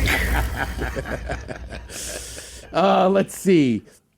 Miles, you were close with the gangster stuff, but The Godfather, when Al Pacino's taught how to make Clemenza's red pasta sauce. Yeah. The gravy. The gravy. He's actually crushing the tomatoes right there in the pot. Mike, one for you. Beauty and the Beast. Just basically be our guest. Right, that entire scene right there. Does that count as a food scene? Well, sure. It's like food adjacent. He's labeling out all the foods that they've got. You know what? Good point. And actually, my sister, when she got married, they had a Beauty and the Beast themed wedding, and they actually had For real? There's a line in there that says, "Try the gray stuff; it's delicious." And they made gray stuff, and basically, what was it? It's basically Gray like stuff, man. like Cool Whip mixed with like Hershey dressing or something like that. But it was great for like dipping Oreos in. Be on a It test. was Be on a fantastic. test. You know, Feel free to you touch brought up my a really breast. good point, man. People don't eat in the movies. I'm really Not racking my much. brain right now, trying to think about. Well, think about some food movies, like Ratatouille. Oh, yeah. Okay, all right. Harold and Kumar. Do they ever make it to White Castle? They do. They did. Okay, all right. They do. They didn't make the list. Elf makes the list at number 4. Most memorable food moments in movies. That disgusting frickin' spaghetti that he made with all the Spaghetti, sweets on it. syrup, chocolate syrup, marshmallows, crushed Pop-Tarts. How about this one? I use this reference all the time. God, what did I say the other day to somebody? Me and my buddy were sitting at a bar, and it's like, you guys want you want a hot dog? And I was like, no, we're just gonna both take a bite on each end. Lady and the Tramp it. All right. So Lady and the Tramp, the spaghetti and meatball scene. Yep. That was damn good looking spaghetti and meatballs, man. Cartoon food looks great. Like when I was always. a kid, I thought I loved lasagna just because of Garfield. Hell yeah. Then you realize you loved it because it's delicious. This one, I think Miles and Thrill, you should just get this reference, especially you, Miles. I'll have what she's having. Oh, when Harry met Sally. Yeah. Meg Ryan fakes an orgasm at dinner, and I believe that's at, which deli is that? Is that Carnegie Deli they're at? Is that Carnegie Deli? It's one That of the would make famous sense, ones. yeah. And it still has the booth there. You could sit in there. I don't Smell know. the seat. Yeah, it vibrates. Cool. Didn't they just recreate that scene for the Super Bowl, too? Yes. They did. Oh, God. Yeah. Much Well- older. Right. Not the same old lady saying I'll have what she's having. Different octave. Yeah, I'll take something different. Let's see. I was talking about seeing like behind the scenes. I forget what station I was watching, but they had a cool thing last night on Top Gun. Okay. Behind the scenes on that. And they had to go to, Miramar? Wherever Top Gun is. Myanmar? Miramar? Myanmar. So some of the stuff I didn't realize. Like Top Gun, when you go to that school, they don't give out a trophy. I wouldn't think so. I believed it all these years. They were like, but we need something to kind of get the ending going. Of course. And then also, they said they were talking about how they rented out this hotel in San Diego. So you have all these young kind of hotshot actors. Then you have all these jet pilots. And they were just talking about the crazy parties and this and that, except Tom Cruise. Of course. Because in the movie, Maverick's kind of a loner. So they said Tom Cruise, even at that point, did that the entire time. Like, kind of stayed away from the rest of the crew, was kind of a loner. This is easy. They wrote it into my part. I don't have to act. Right. He was like method acting. It's funny. One of the other guys that's in the movie is like, I'd never seen it. I tried it on the next movie, and I was terrible. But I'm not Tom Cruise. I don't have those chops. But just kind of interested. And you got to imagine all those hot actors. They're young dudes, fighter pilots. Top of your game. Oh, Christ. They must have been slaying it. If you're a Tim Dillon fan, he's got a new Netflix special out today. Thank you, Ted. We appreciate it. You're listening to The Men's Room. Bosch's innovative power tools make you feel like a Bosch. Like when you pile drive screws and bolts with the 2-in-1 impact driver, you'll feel like Macho Man Randy Savage. Oh, yeah. Or when you powerfully blast through concrete with the Bulldog rotary hammer, you'll feel Like I have the power. And when you make buttery smooth cuts with the Glide Miter saw, you'll feel Scoobity-bee-bop smooth, baby. what he said. With expertly engineered power tools, the more you Bosch, the more you feel like a Bosch. Nerds! Today's episode is sponsored by Smart Travel, a new podcast from NerdWallet. Smart Travel doesn't just cover points and miles. They break down all the financial aspects of your trip, whether that's the best days to book, how to avoid hidden fees, or which fancy travel credit cards pay off, and which ones are just an expensive flex. If you want your travel budget to work harder, then dive into the best deals, products, services, and more with Smart Travel from NerdWallet, wherever you get your podcasts. This episode is brought to you by Progressive Insurance. What if comparing car insurance rates was as easy as putting on your favorite podcast? With Progressive, it is. Just visit the Progressive website to quote with all the coverages you want. You'll see Progressive's direct rate, then their tool will provide options from other companies so you can compare. All you need to do is choose the rate and coverage you like. Quote today at Progressive.com to join the over 28 million drivers who trust Progressive. Progressive Casualty Insurance Company and Affiliates. Comparison rates not available in all states or situations. Prices vary based on how you buy. Vroom returns with Miles and Thrill. Now, let's see what's happening in the real world. All right, here we go. Man goes to a New Orleans Square in Disneyland and shows everyone his po' boy. Meanwhile, because of a customer, retirement is something an 81-year-old waitress can now enjoy. Florida woman arrested after selling customers the bone. The world's most annoying people, now the voice of a crosswalking zone. And jealous his girlfriend went on a cruise, a man calls in a bomb threat to Carnival Cruise Lines. Come on. It is time for your headlines. Now, it's time to hit the headlines. Here's my cop. At our top story, we go to Michigan, where a man is facing jail time for jealousy. He was living under the roof of his girlfriend's parents, but before we make it too weird, he was simply staying there house sitting and watching after the family pets while his girlfriend and her family were away on vacation. Our boy sat and stewed inside of the home, jealous that that the family was bound for a cruise ship leaving for Miami and warmer waters, when he cooked up a brilliant idea.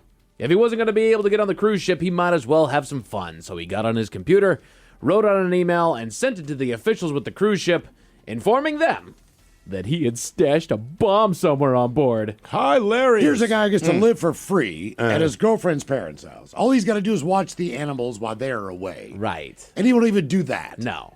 Oh, I should be entitled to go with you. Shut up.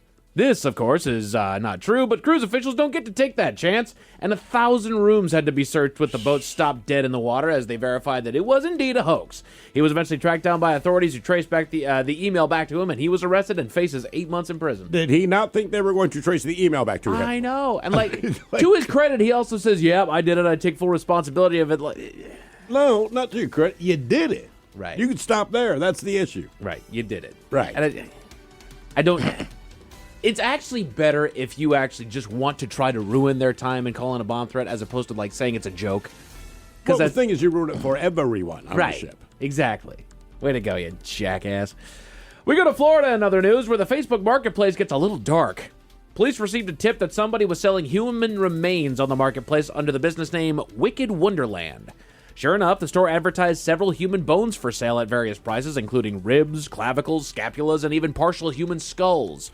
Officers moved in and talked with a woman who said that she did not know that it was illegal to sell the items in the state of Florida, saying that she had bought them from private sellers. She was arrested and faces charges. I mean, look, you might not have known that, but you're still under arrest. You had to go through private sellers to buy the doggone bones. Oh, she knew what she was doing. She knew what she was doing. She's in Florida. She didn't go to Bones R Us? No. Bones R Us. Bones R Us. Right. Bone Depot? Yeah, Bone Depot. You notice how you bought these in an alleyway? That's what I call my bedroom. Bonefish Grill. Bone Depot. Bone Depot. Oh, no. Oh, no. Welcome to the Bone Depot. Oh, damn it. You're about to get depoted. Yeah, I flipped it on him, Mike. Yeah, good job there. Sometimes people get a little too happy in the happiest place on earth, and they ruin it for the rest of us. Authorities got a call about a man disturbing the peace inside of the park near their New Orleans Square portion of the facility, running around completely naked and exposing himself to anybody who could get a look. He even scaled a building inside of the park just to put his glory on display. That's got to be new. I don't think that was there the last time I was there. I'm with you. The naked guy? The New well, yeah. the whole New because there's a bar there. So, of course, I would have been like, hey, Let's I go can there. go get a drink. There's a bar here. Because Is he there was on actually a top of bar a there? restaurant bar. New Orleans Square in Disneyland. Disneyland. Oh, in Disneyland. Yeah. Huh. All right. Because I thought you couldn't drink in Disneyland. Well, you can drink in California Adventure. Right. I know Right. that. So I don't know where that thing is. At Disney World, you just can't drink at the Magic Kingdom. Yeah. Unless you're at Cinderella's castle. You can drink at 'Cause Star she a Wars. drunk. Because Star Wars has the Cantina bar. Yeah, that's a good point. Yeah. Right, and all the other places, all the other parks at Disney World, you can get a beverage. Weed Week. California officials are facing a growing issue that may require an update to their crosswalks. You may have experienced a crosswalk that'll talk to pedestrians to inform them of which streets are safe to cross or whether they need to wait. Well, some smart folks figured out that you can hack those devices and have done so, replacing your standard commands with the pre-recorded message from voices that sound an awful lot like Mark Zuckerberg and Elon Musk, spewing a bunch of nonsense and joking material. Officials found that the incident was isolated and they're trying to get the recordings fixed. Damn it. That's so stupid. It makes me happy. Get these voices out of here, damn it. What voice would you go with? What I go voice? like Fat Albert. Hey. We'll just have to wait a minute. Time for you to walk.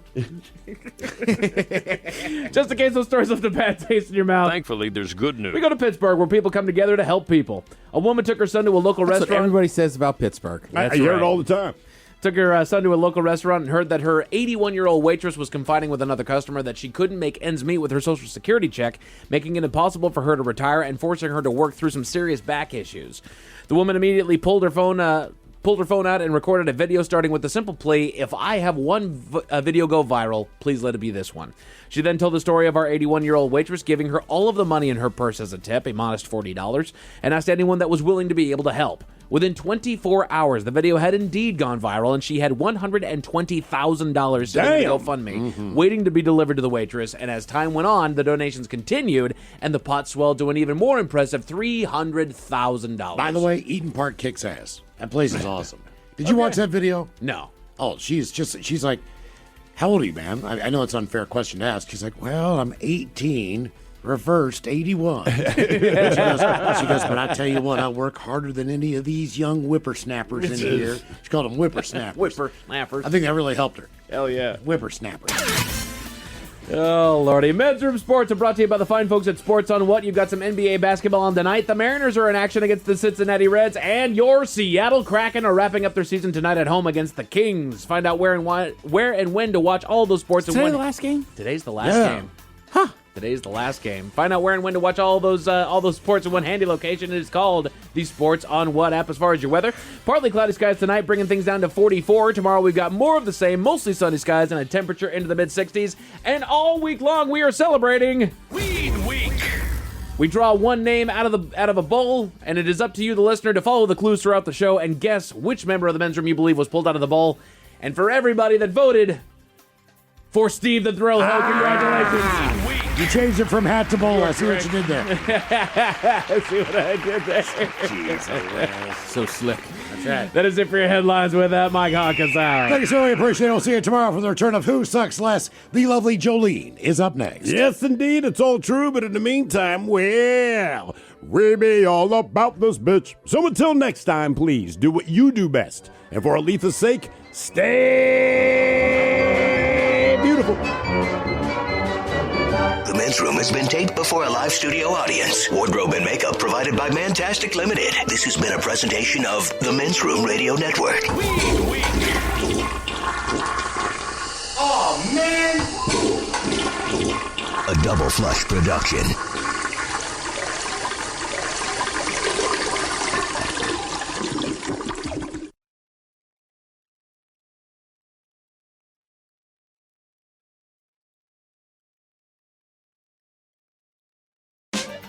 Now is the perfect time to start on your next success.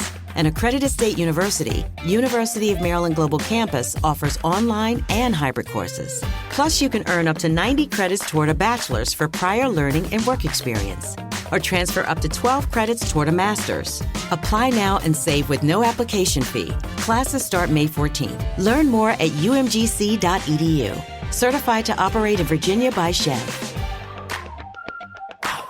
The brand new Grand Casino and Shoreline is now open. Step into the action with Vegas-style table games like Baccarat, Heads Up Hold'em Poker, Pai Gow, Blackjack, and High Card Flush. Feeling hungry? Feast on delicious Chinese, Vietnamese, and continental dishes, plus breakfast favorites. Dine in or take out. And don't miss daily happy hours from 4 p.m. to 7 p.m. and 10 p.m. to midnight. Grand Casino and Shoreline off Aurora. Open daily from 9 a.m. to 4 a.m. Visit GrandCasinoGaming.com. Welcome to the Grand Experience. The Toyota Tundra and Tacoma are designed to outlast and outlive, combining raw power with precision engineering, all backed by Toyota's legendary reputation for reliability. Climb inside a Tundra and experience the uncompromising strength. With its available iForce Max engine, the Tundra delivers exceptional power, torque, and towing capacity. Plus, the spacious and high-tech cabin keeps you connected on the run. Or check out a Tacoma. Agile, dependable, and unstoppable. The Tacoma's designed for those who go beyond the trails. Stay ahead of the pack with available off-road features like crawl control. Or break out your tunes with the available portable JBL speaker. Toyota trucks are built to last, year after year, mile after mile. So outlast every adventure and outlive the moment. Buy a Tundra or Tacoma today. Visit buyatoyota.com, the official website for deals. Or stop by your local Toyota dealer to find out more. Toyota, let's go places. Spring's here. Flowers are blooming, birds are singing, and allergies, yeah, they're back too. Sneezing, watery eyes, when they hit, you need a tissue fast. That's where Kleenex Ultra Soft Tissues come in. Whether you're at home or on the go, Kleenex Ultra Soft Tissues have you covered. Allergist-approved Kleenex Ultra Soft Tissues are gentle on your eyes and nose, so you can power through allergy season without missing a beat. Because while allergies are unpredictable, staying prepared is easy. For whatever happens next, grab Kleenex.